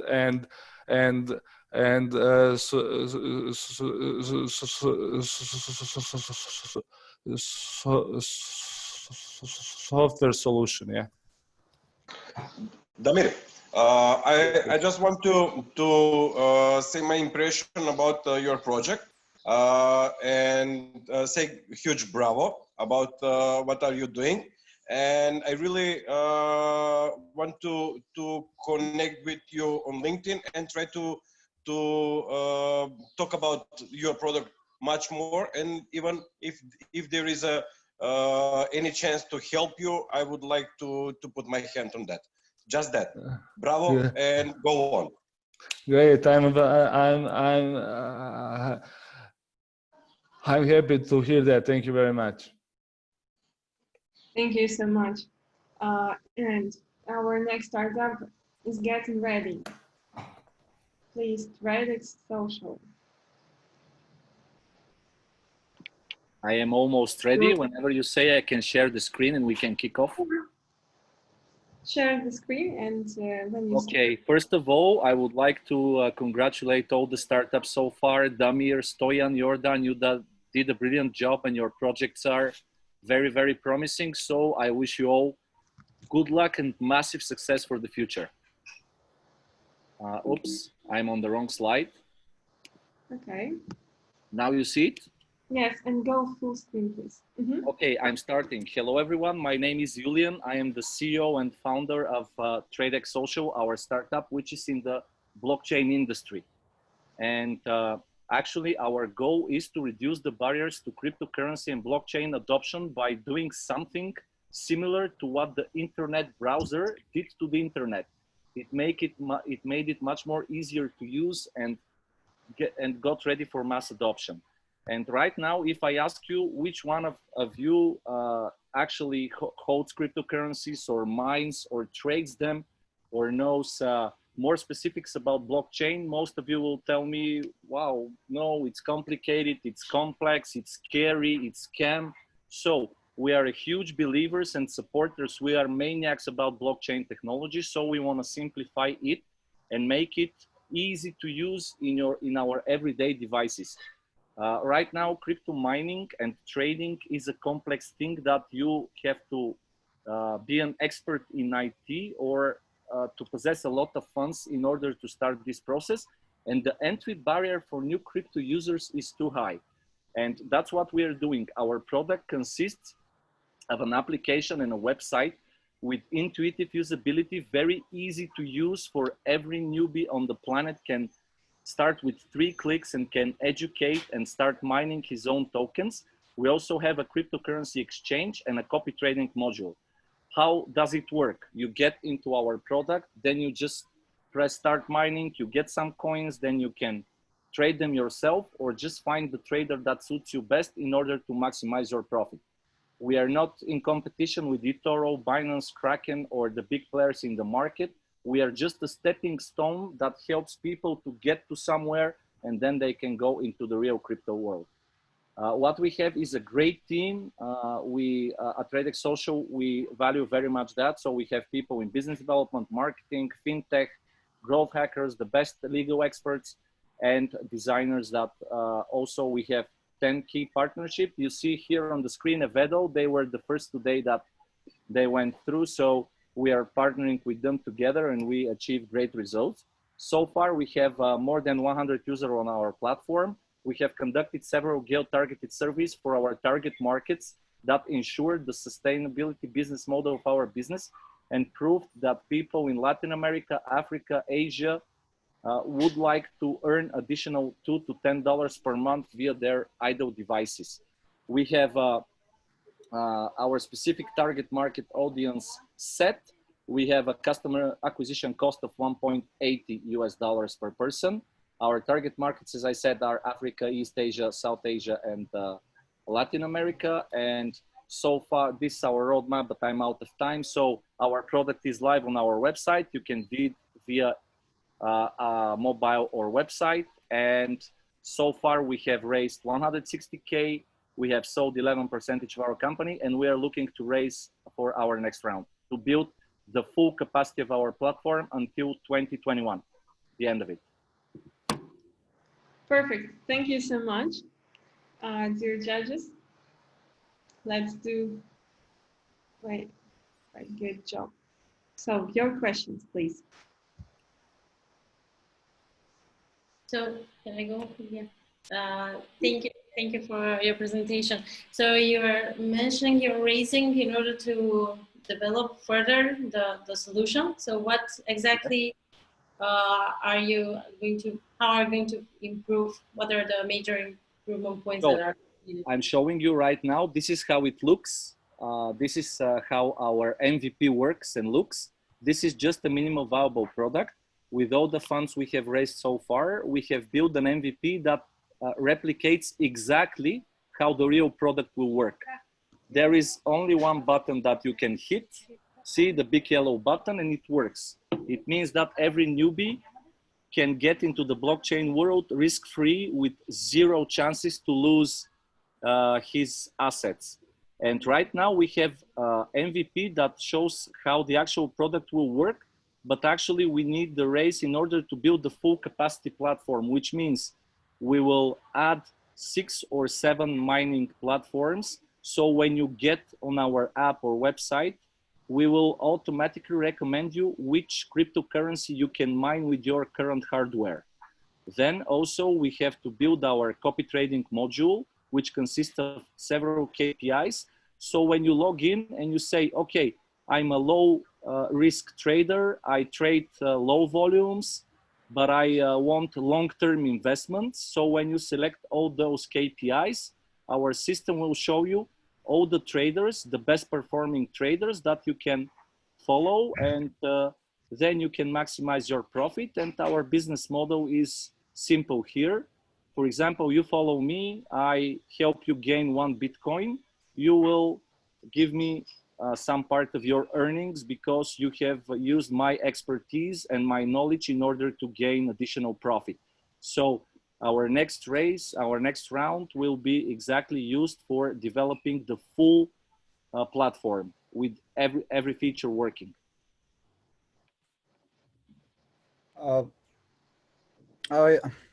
I think that I have, my question is, how much money can I make using my cheap device? I don't know, I have a mobile phone of $100. How much can I make by month?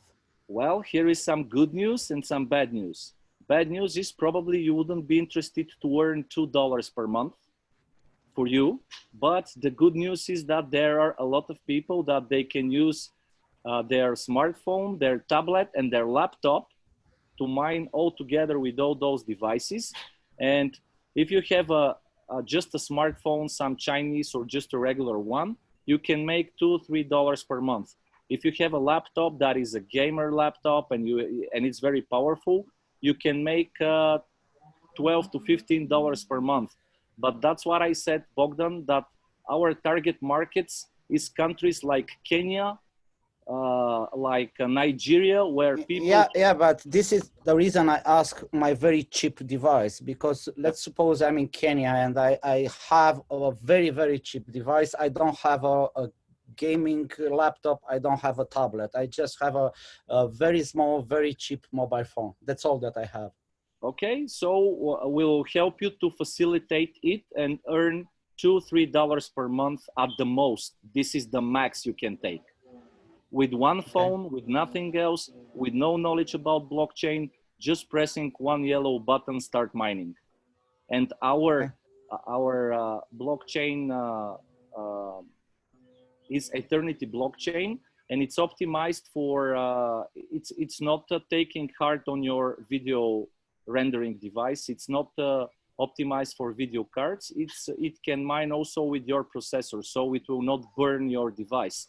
You will be able to use it for significantly longer time than other platforms that right now they offer this.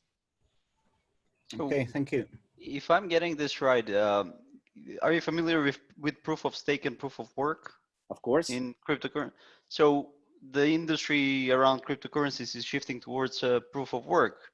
If proof of work is adopted, your platform is not useful, right? Well, it's not, I wouldn't say that, because what we are doing is we are creating our own mining pools. Since Eternity, one of the big blockchain companies, is also an equity holder within our company. They're helping us build these separate mining pools that will consist only of mobile devices. So while everyone is centralizing the mining and building huge rigs or factories or whatever to waste huge amount of energy, our dream and our long shot is to include these bodies here into the mining process and completely decentralize it. That's the end goal. That doesn't really answer my question, but okay, thank you.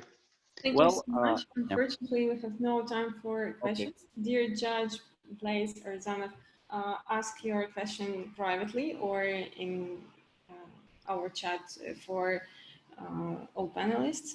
And we move on. Our next participant, Silver Monitor startup. Please get ready, dear Tiana. Hi. Hi. Hi. So prepare your presentation.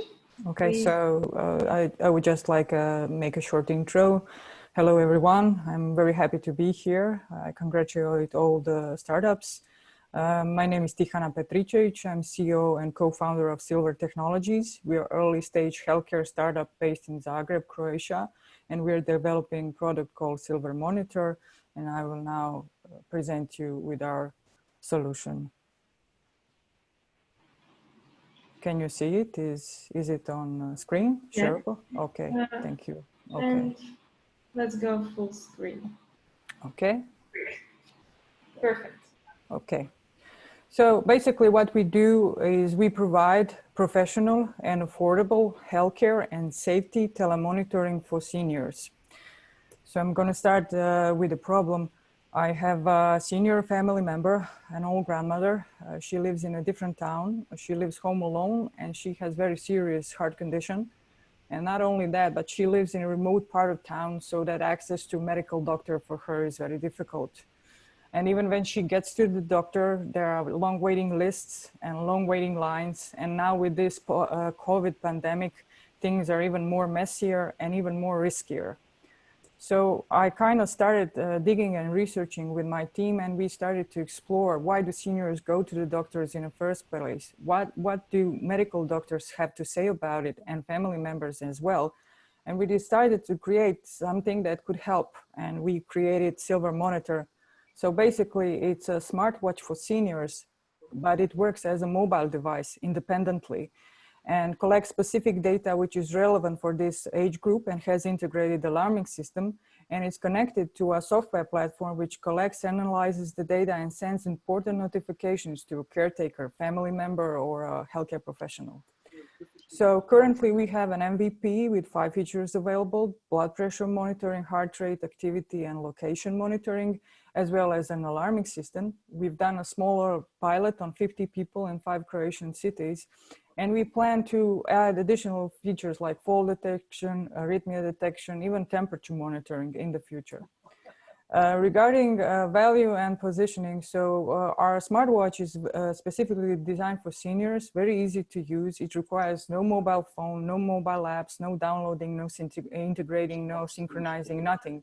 All what it requires is for an old person to wear it and to push alarm in a case of an emergency.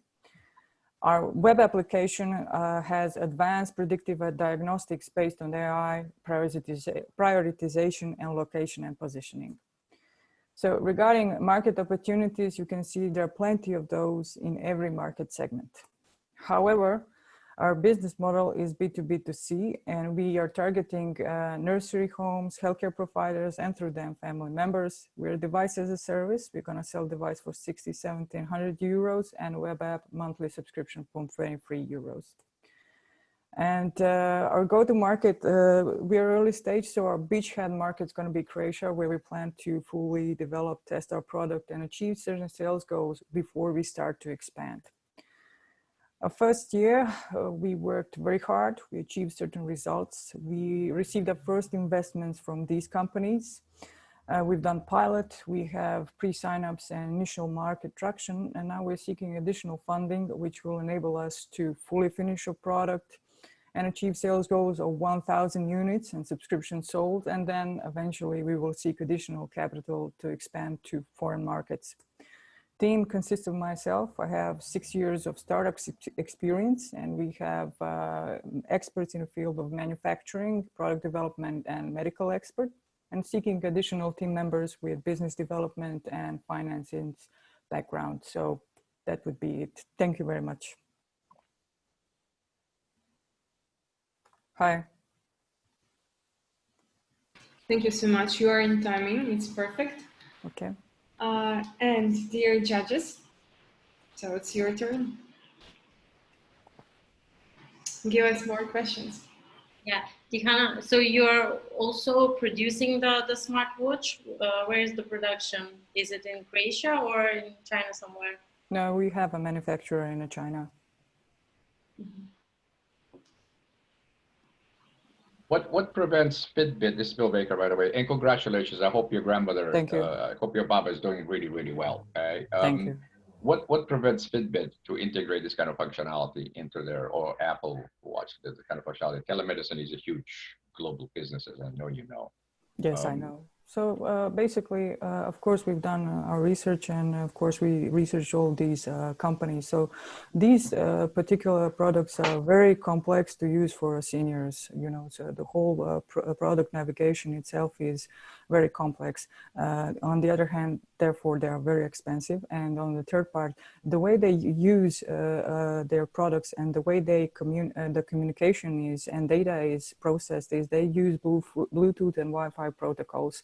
So that makes them dependent on a mobile device and additional mobile application, which all creates a lot of confusion for a senior member. On the other hand, Fitbit and Apple Watch are brands who position themselves targeting primarily younger population. So their whole brand identity is focused on that particular market segments. So if they want to rebrand themselves on that particular area, that would cost them, of course, a lot of money and time. So I think it would be much easier for these companies if we would make a lot of profit and then they buy us.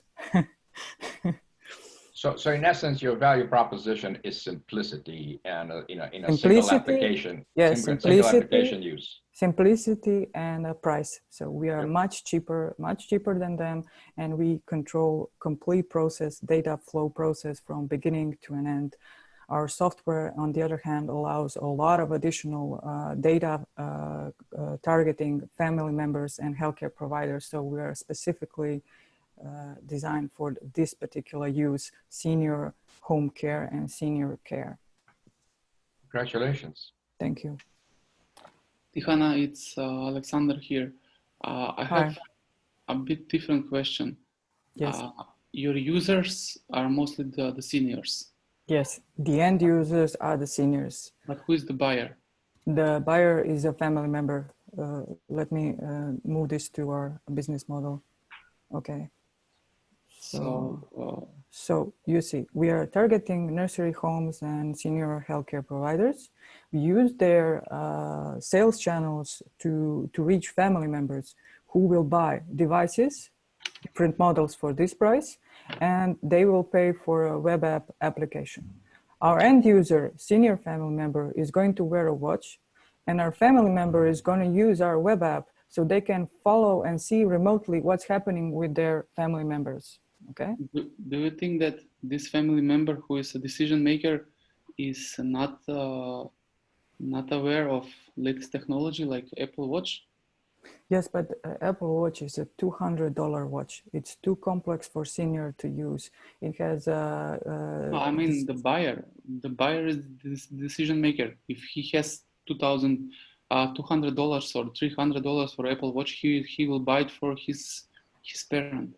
Yes, but Apple Watch itself is too complex for a senior to use them. You see, the whole design of a watch, the smart screen, the way it's connected to a mobile device, what are the requirements regarding the application and integration of the software and the hardware. It's too complicated for a senior to navigate through all that on its own. Yeah, in a kind of the way, yeah, but also you can set it just for a couple of applications to be on the watch. Nevertheless, I'm just considering for you to think a little bit open-minded, that the buyer can be also the one who is buying Apple Watch for the parents, and also somehow maybe to target or to integrate the solution to this. Well, you see, we deliberately did not want it to go that way, because we are in our first initial testing with the Fitbit and Apple Watches and et cetera, the requirements, what they ask, you need to go through their service. You get limited data So we are limiting our own business and everything that we do based on a third-party hardware. And that is far bigger liability than having our own hardware, doing something specifically for this particular age group, monitoring data which is relevant for this particular age group, and connecting that seniors with the healthcare professionals and with their family members. So it's a whole ecosystem. So that's the logic behind it, you know, because if something happens, someone has to intervene. If a family member is not here, then someone else needs to intervene, you know. Any ECG? ECG, no. So we have heart rate monitoring. We don't have a ECG at this Thank you particular so moment. much. Unfortunately, we Okay, have sorry, thank you. Thank you very much. All questions, again, you can text in our chat privately or for everyone. And our next startup is called Think Out. It's our great participant from Romania. Dear Bianca, please get ready and share your presentation.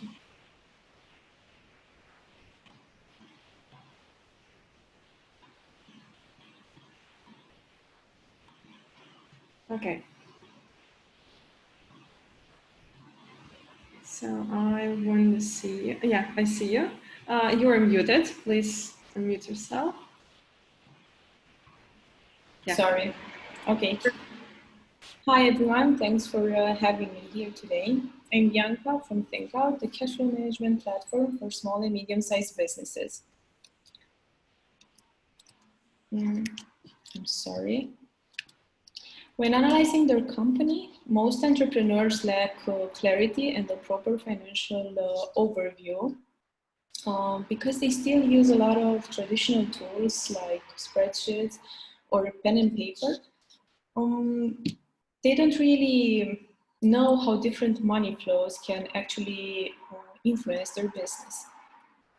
What is more, there are 23 million small companies in Europe, and out of this, 80% close down within the first 18 months. And one of the major problems is that entrepreneurs do not actually understand properly their business, but they more or less feel their business. ThinkOut is here to help and improve this. ThinkOut is a cash flow management platform that helps managers better understand their businesses. By using a bank transaction history, we provide an easy way of doing cash flow management and forecasting. When using ThinkOut, managers better grasp the financial situation of their company and have clarity when making decisions because they take informed decisions based on actual data. Our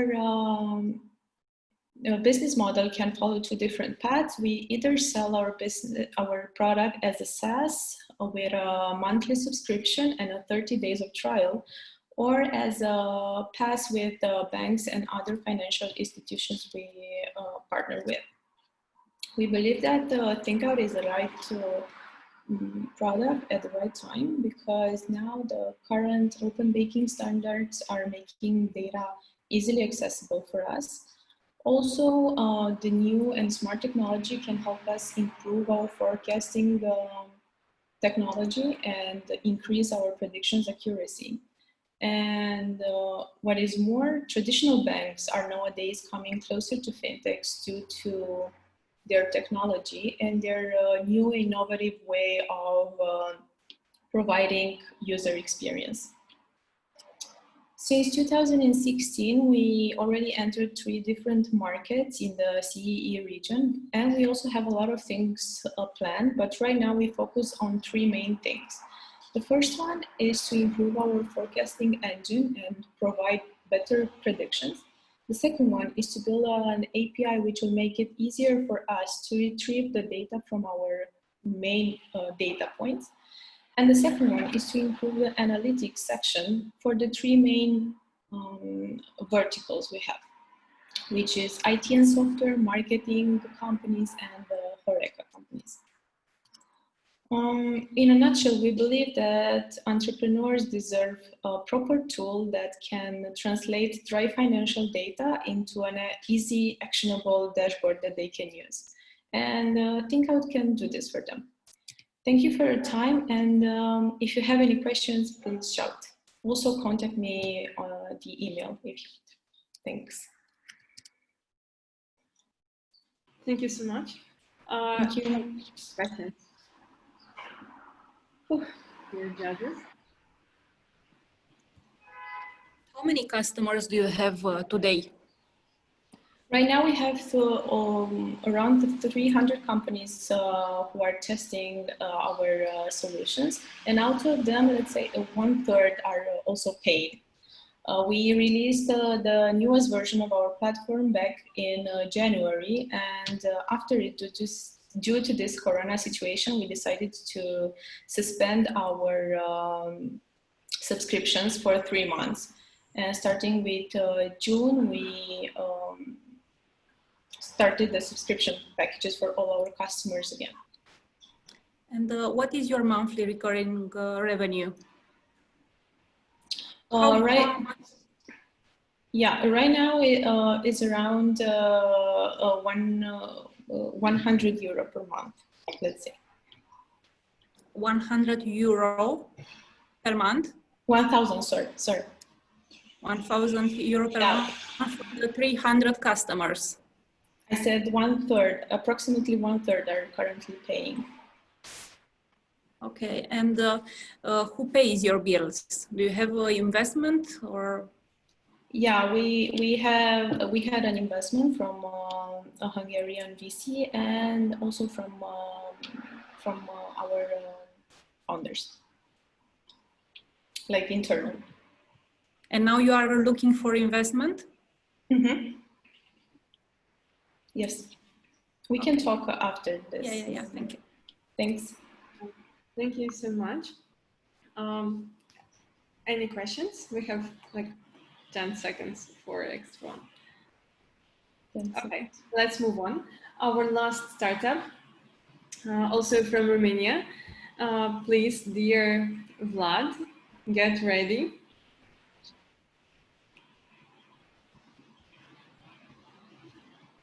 Yeah, perfect. I see, and let's go full screen.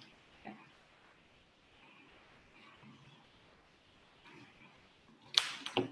Perfect.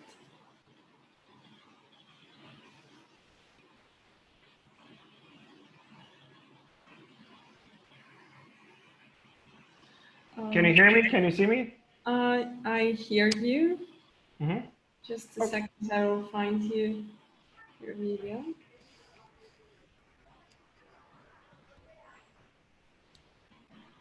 Yeah, I see you. That's okay. So can everybody hear me and can everybody see me? Yes. Yeah. Yes.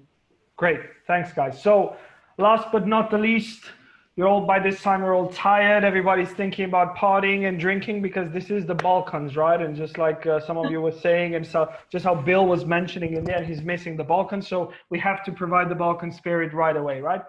My name's Vlad, and the other thing that I love as a Romanian in the Balkans, besides partying and having fun because it's part of our culture, is eating chocolate.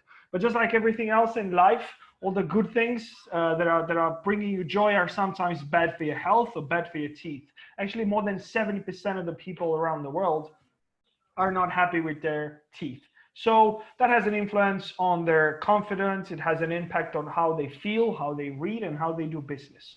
So based on a physical actual problem that people have, we started looking into a dental healthcare industry, right? There's a bunch of problems that we're trying to solve. There's problems for the patients that are spending thousands and tens of thousands of dollars in the Western country for the same services they can get somewhere else in the world. There's no transparency, and it's a very lack of documentation present in the industry. On the clinic side, they don't have a lot of marketing knowledge. They don't have a website. They cannot reach out to and engage with their patients. And there's also some transparency issues when it comes to dental treatment and so on. We're addressing a global market of 250 billion US dollars with an SAM market of 100 billion, and we're hopefully going to be tapping in the next few years in a $25 billion market. Now, if by this time you're wondering what is it that these guys are doing, we're a meta search engine for the dental industry with a B2B2C integrated modules, right? Basically what we do, and I'm not a big fan of this, but let's call it we're the booking of the dental healthcare industry. We're providing solutions connecting patients. I'm sorry to interrupt you, but your presentation is black. We don't see it, unfortunately. Let's just. Okay, I'll try to do it again. Okay. I can see it I can see it on my screen. Okay, let's just use it not in full screen format. Can you guys see it now? Yes, it's better. Can you see it now? All good? All good. Yes. It's fine. Technical problems, they happen every day. So what we were saying is that there's, it's just some infographics, beautiful infographics that you missed. So you didn't miss much. I just hope that I can get some of the 30 seconds back. What we're doing is we're connecting patients to dental clinics and smaller businesses around the world, right? We should give people the opportunity to choose what they want. We're providing a marketplace solution where people can choose the services that they want. We also have an integrated CRM. We're tapping into actually soon going to be launching the financing options for patients. So patients are going to be able to get loans for the dental healthcare. We're tapping into medical tourism. And the last part is we're creating a marketplace for the B2B clinics. Our launch market, very fast, Romania, 15,000 dental clinics, about 10 million people living in the urban area, 20,000 doctors. How do we get our customers, acquisition channel, and all the funneling with regards to future partners? And what we do is, like we said, we connect patients with the clinics around the world. How is this good for the clinics? Higher returns of investment, patients from around the world, positioning as a global partner, professional profile page, because a lot of them, although they do a great job as dentists, they're not very good with marketing, right? So our solution is focused on transparency, accessibility, and digitalization. And this is some screens with regards to what is it that they do. You go to a city, you look at the list with the clinics, you click on the profile. There's also some vouchers that people can get with specific benefits, and people are actually loving that. There's a customer support, you can chat. People don't like to call anymore. They like to chat to people. They want to stay in their comfort zone. The other thing that we developed is a CRM. We also understood that people are very bad with managing that. Right? The healthcare part is one thing, but when the business part comes in, doctors are kind of like losing it. So our CRM solutions is helping them manage the business, manage the calendar, manage the doctors that they have, edit the appointments that they have throughout the platform, and be able to control it with basically one overview. Now, how the hell do we make money? We take anywhere between 5 and 10% commission of all the clients that we bring. And for the CRM level, we have fair pricing because we believe in fair business. You pay based on how big your business is. Anywhere from 99 euros to 459 euros a month for the CRM, regardless of how many patients do you have. Now, who are we? We're a team of 15 experienced individuals. I myself have been building startups for a few years. I spent 10 years of my beautiful life outside this beautiful country called Romania. I've been in Denmark and UK, where I work with dozens of startups. What is the impact that we do? We move from a control, centralized, and not transparent solution to an industry where there's an open communication, access to customers around the world, and also being able to give people choice. Because what we're selling, it's not cheap, right? So in some cases, more expensive than a car. So when you buy a car, you try to make sure that the car is good, right? So what we've been doing so far, idea was born in 2019 in May, had the final prototype in November, started fundraising in January, closed the first 200K investment at a 1 million valuation. We had the official launch in May, launching in Hungary and opening the Hungarian market in August 2020. And by December 2020, we're going to be tapping into 5 European countries. This is the team, amazing people and beautiful. And you can see how confident they are because they do have a beautiful smile. I'm here. My name's Vlad, and I'm going to be more than happy to answer your questions. I hope I got to stick to the 3 minutes, even though there was some technical issues. Thank you so much. Thank you so much. Your presentations was great. So dear judges, it's your last moment to get more information about this interesting startup. So who will be first? Well, thank you very much. This has been last but nonetheless very entertaining presentation. Can you just let us know if you're focused just on one market, or if not, then what would it take for you to conquer another market? Where would you start? You know. Well, the product, yeah, the product is already operating and launched in Romania. We have, at this moment, we have about 35 clinics that are listed on the platform. So I actually invite you kindly all to visit gums.com. There's a Romanian section, English section. You can read all about it. We have around 40 odd clinics that signed. We're onboarding, signing up clinics every time. The global context is a crappy one, if you ask me. But it was actually good for us because we managed to get to doctors. They never have time to do anything. So it was a positive thing for us. We're tapping, we're launching it's launched already in the Romanian market, and in August we're already opening the Hungarian market. Now, why the Hungarian market? Because there's a huge interest for medical tourism there, right? We're talking Germany, we're talking Austria, we're talking people driving their cars and saving tens of thousands of euros, right? And we want those type of patients, users to us, to start using our service for more than just the procedures, and also the transparency, being able to manage your booking, control, and so on. So what it takes to open a new market, besides cash and knowledge and trial and error and getting punched in the face, I think that it's just the planning. So we're opening Hungary in August, 100%, and then aiming to have 5 countries by the end of the year. Well, what is your onboarding process? Well, with regards to the onboarding process, I can tell you about how things were in Romania. It's a process of, you know, building a pre-campaign where you can start collecting users, right? Because we don't have patients, we have users. We're a tech startup, right? Meantime, you do that by building a process where you start onboarding clinics. Now, how you do that? It was kind of difficult to do door-to-door sales because the clinics were closed in this period. But however, given the circumstances, we managed to onboard more than 30 clinics by calling them, presenting, pitching, doing cold sales, and also recommendations. Also, on the other sides, we have channel partners, and this is how we onboard. Clients. They come to us, they list, they sign a contract with us. We build their profile based on the numbers, the prices, the pictures, and everything that they have. And in 2 to 3 days, they're already live on the platform, and patients can already engage with them. Okay, thank you so much. Dear judges, dear panelists, dear our attendees, our guests, I'm happy to say that our official part is already finished, and we need extra few minutes for our judges. Just have a look on your grades, and maybe you want to change something or add more marks. You have around 1-2 minutes. Please do this. And now I'm happy to announce that networking session is on, and let's talk about interesting things. And the first word I want to pass to our CEO of Startup Network, dear Alexander Soroka. Thank you, Lilia. Thank you, everybody, for coming to our Unicorn Battle. And I'm really glad to see so many good startups today.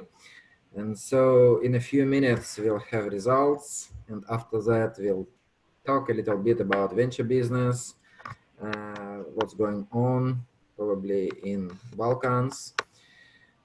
And so we're just waiting for a couple of minutes. Anna, are you with us? Absolutely, Alexander. Yeah, it's actually 1 minute left. So if any judge wants to change his or her mind, it's the point of time where it can be done, because all the results are vested after that and you cannot change them. And there is no submit button, just to clarify. Absolutely, yeah, no submit button. Just choose the, okay, done. Yep. Yeah, just point the number that is relevant to the startup, and that is it. No submit, nothing. And the same way you change. your mind just by pointing another button. It turns blue, and that is it. And we already have winners from 37 battles from all over the world. And it's really interesting. We have representatives from Romania, if I'm not mistaken. Lila will correct me, Bulgaria, Slovenia, Serbia. Yeah, you're totally right. We have really great board today.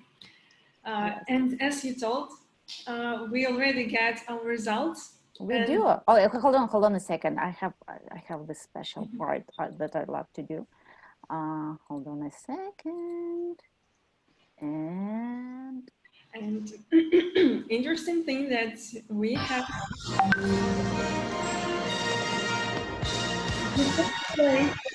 goes to immediately to two different startups.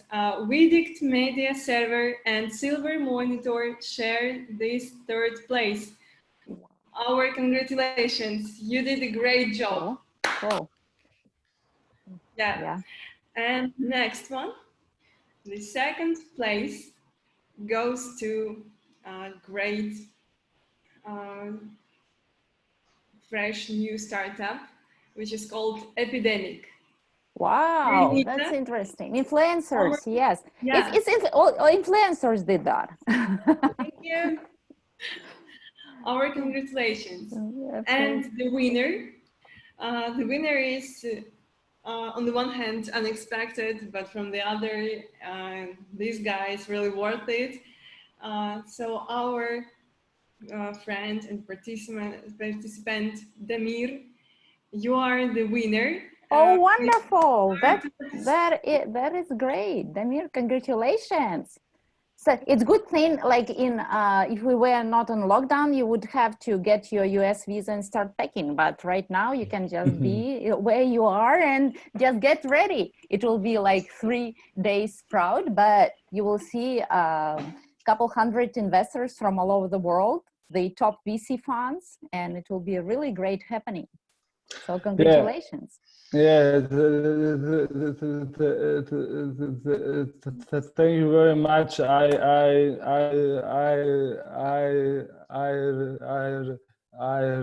really believe this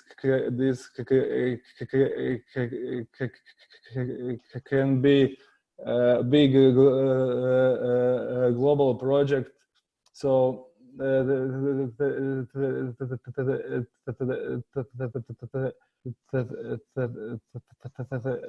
you very much to recognize it, you know. That's great to have you on board. Congratulations to all the other winners. Damir will get all the details from Lila directly, and the second and third place also have an opportunity to participate, but on special conditions. And you will be contacted also by our event managers. And I really encourage all of you to be our guests during this CUP, because there will be really interesting things that we have in mind that will be happening, and we'll be really glad to see you all in line, right, Alexander? Absolutely. And so now it's interesting for us what's going on in your countries. I mean, in venture business in your countries today. So I guess everybody is enjoying sea and sun and nobody is investing, I guess. Am I right?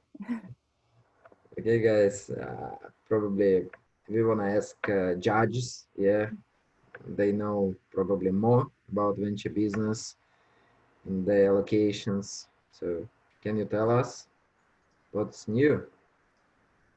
Yeah, and how are you active nowadays? Has anything changed for you? Like decision making, or like amount of checks you're writing out now? Or maybe you started to hear pitch just online today, or you still have offline meetings. What can you say? And also, I would like to say that our guests are able to join our networking session. So please, yeah, please speak up. Maybe some startups want to tell us anything interesting about the venture markets in your country. I see Igor unmuted himself. Do you want to tell us something about what's I going on in just Skopje? wanted to make an observation that that fundraising is very challenging without having the COVID crisis. But I believe that all the startups that get out of this crisis stronger and show their resilience would be better judged when actually there is a funding opportunity. So we don't have the courtesy in many of the countries of the Balkans to get access to funding as much as other regions of Europe. So for us, it's always a struggle to get to funding, and that's why many companies do do their fundraising much later and bootstrap and do other businesses. So you would see resilient founders that work other businesses and fuel their dream startup. And when there is an investor in place, we really like them to see for what they are and people that are not just struggling, but are working with unbelievable conditions to make things happen. So I'm really happy to have with you, all of you here that is interested to invest in the Balkans. We can further the conversation about specific industries, and I would like to hear from all the participants their interest in verticals, in what they want to invest and how they want to support startups, but because not necessarily always startups need funding. They need support, they need access to market, they need somebody that can mentor them and advise them properly to create a business, not just create a product. That would be my say.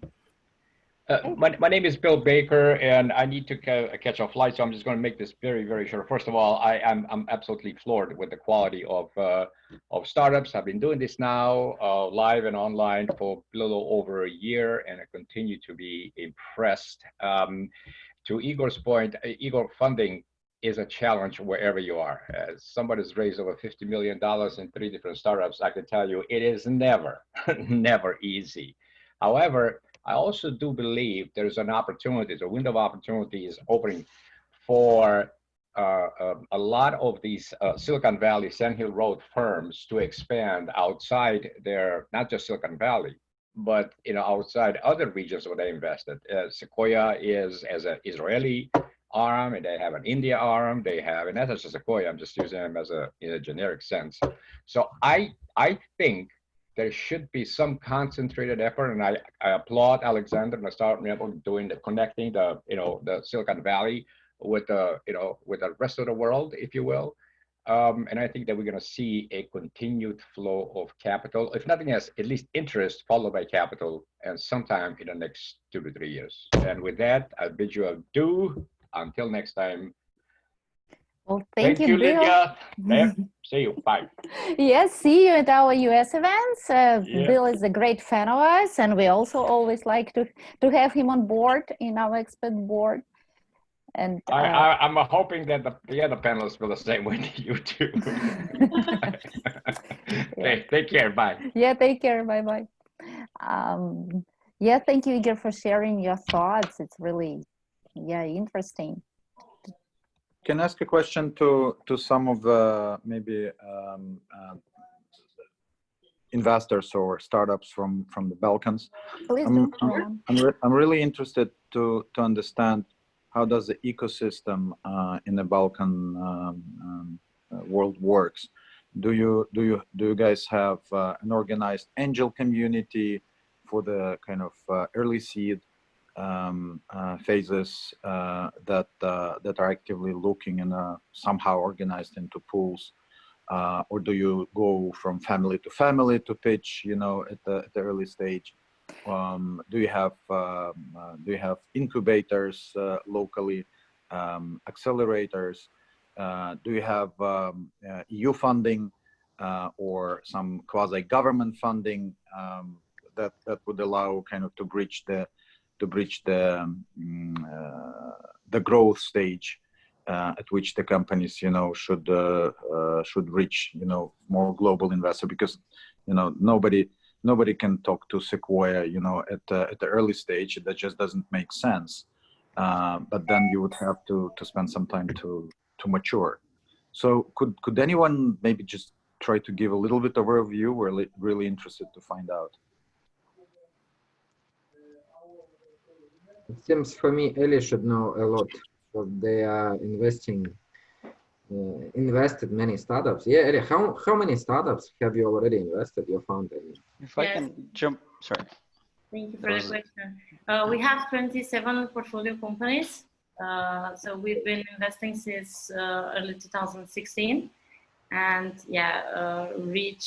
slowly reaching the end of our investment period. So about the ecosystem in the Balkans, yes. So each country practically has its own micro ecosystem. Igor, feel free to jump in at any point. So in North Macedonia, we have 3 accelerators. There is also a seed angel club. There is Startup Macedonia as an umbrella organization, which is currently also functioning as a platform for investors and startups to meet. So it's practically more or less very much similar in each country. But for VC funding, it's rather scarce, the availability. So South Central is practically the only proper VC fund covering this region. There are a few more in Croatia, but from Croatia downwards, South Central is the only VC fund. There is also governmental support through the innovation funds in each country and ICT hubs in each country, but yeah, that would be like a short summary. Thank you, Eli. Yeah, if I can add on to it, you can see the Balkans as one, but generally when it comes to the Balkans and access to capital, there is much difference if the countries are in EU or they're not in EU.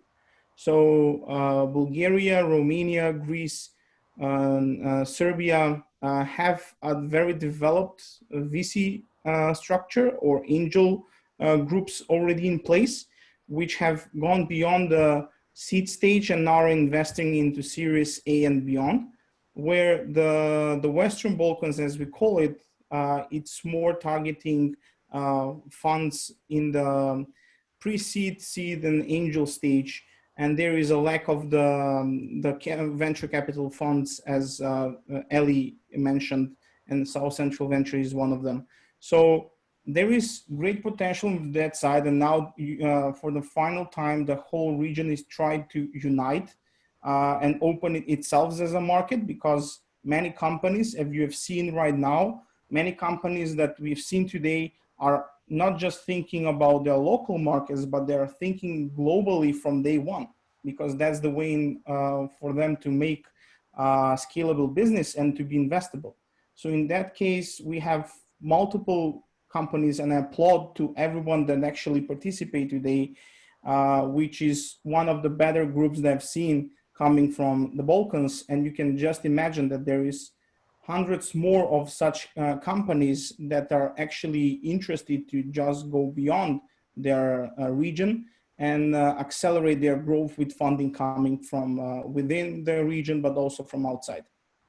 That's really interesting. We should look probably into Balkans some more in all our future battles, right, Alexander? Because we're really impressed by the number of the startups that applied for participating in this battle and the quality of the startups that pitched today, right? It was really impressive. Yes, I would only add, yes, thank you for the clarification. In the summary, I was referring to the Western Balkans as a region, because as Igor said, it's quite different if you take into the perspective the EU countries that are under the Balkan region, of course. So it would be also better to have a separate, battles for the ones that are EU member state and not, because it is rather different. Yeah. Yeah, thank you for advice. Yes, we will. It's always really great to talk to people who are local and they all know those little thrifty things that you would never figure out from being so far away from where the things are happening. But can anyone tell how popular is it for startups from Balkans to apply to top US accelerators, for example? Is it do they do that often? maybe some of startups which presented today tried to apply or no? Or it's probably more popular to apply to maybe some European big European accelerators? I saw a startup which was in a Wise Guys program. So which of the startups was it? The winner. Yeah. The winner. Aha. Yeah. Okay. It was actually great. A great program. We are also chosen. I don't know with eight more startups, and they actually have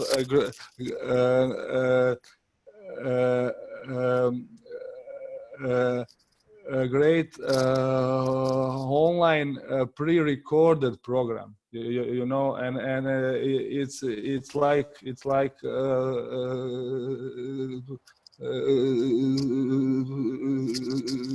platform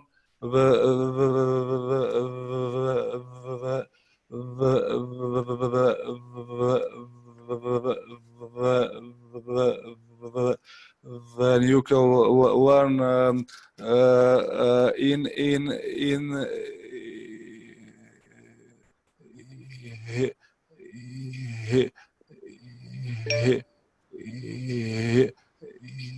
in details for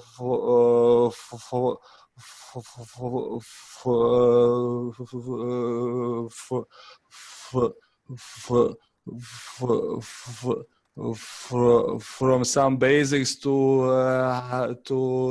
I don't know, cap table, which can be really you know really complicated. And I also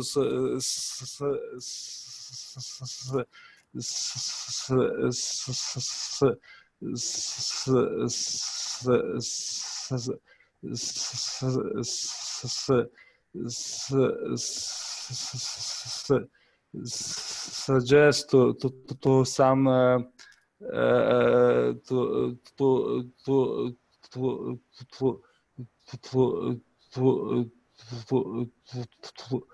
to some people to do something like that, because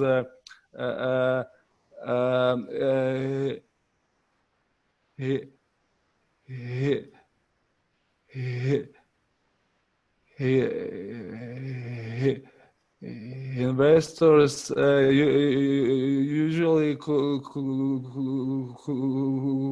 control what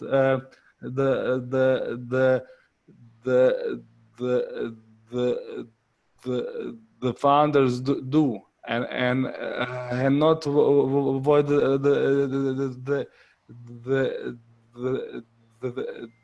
they know. I believe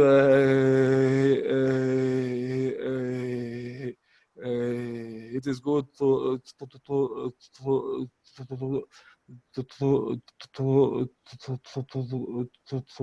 to control also what we know. Thank you, Damir. But maybe some other startups want to apply. Do you have plans? Can you tell us? Is anybody going to apply to US accelerators or European accelerators? startups. If not, why not? Yeah, probably we don't have startups already. No, we do. I'm like, at least Startups are 7 here. of them are here. Yeah. Startups are here. Pero? Okay. Yeah. Nice Hi. to meet you. Can you speak a little bit louder, or my mic Yes. like you? Can you hear me now? Yeah, I much think better. it's Yeah. better. Okay. Yeah. I'm pressing space in order to unmute for a short period. Yes, we plan to expand to the US market very soon. To answer your question, Alexander. But have you already tried to apply to any accelerator? No, we are taking some steps forward to that to see how to apply to get some basis over there to register company in the United States, etc. And how do you compare US and European accelerator? Why have you decided to go to US accelerator? Well, here in region, I already tried to apply, and maybe it's a lack of experience from the sides of Vidict. So we are thinking here in Vidict to include some more professional resources in the United States where they can address that market. So I look into the United States market as another vertical of business of Vidict. So there is where the entertainment is on. There is where the live streaming is booming. So that's why we decided to go step forward to that market. Okay, thank you, Pedro. Thank you. Yeah. And now, like, I would really encourage you to check out our partner, Silicon Finance. You will get in one spot all the answers you need about applying to American accelerators. Okay, probably Anna, we need to talk about our next battles. Battles, yes, guys. We have 7 more battles to go before the final 3 days. And our next battles, we are going next week to Boston. And what else will be? Lila, can you show us Sure. the screen? Yes, and please go with us. It's really great opportunity to see everyone.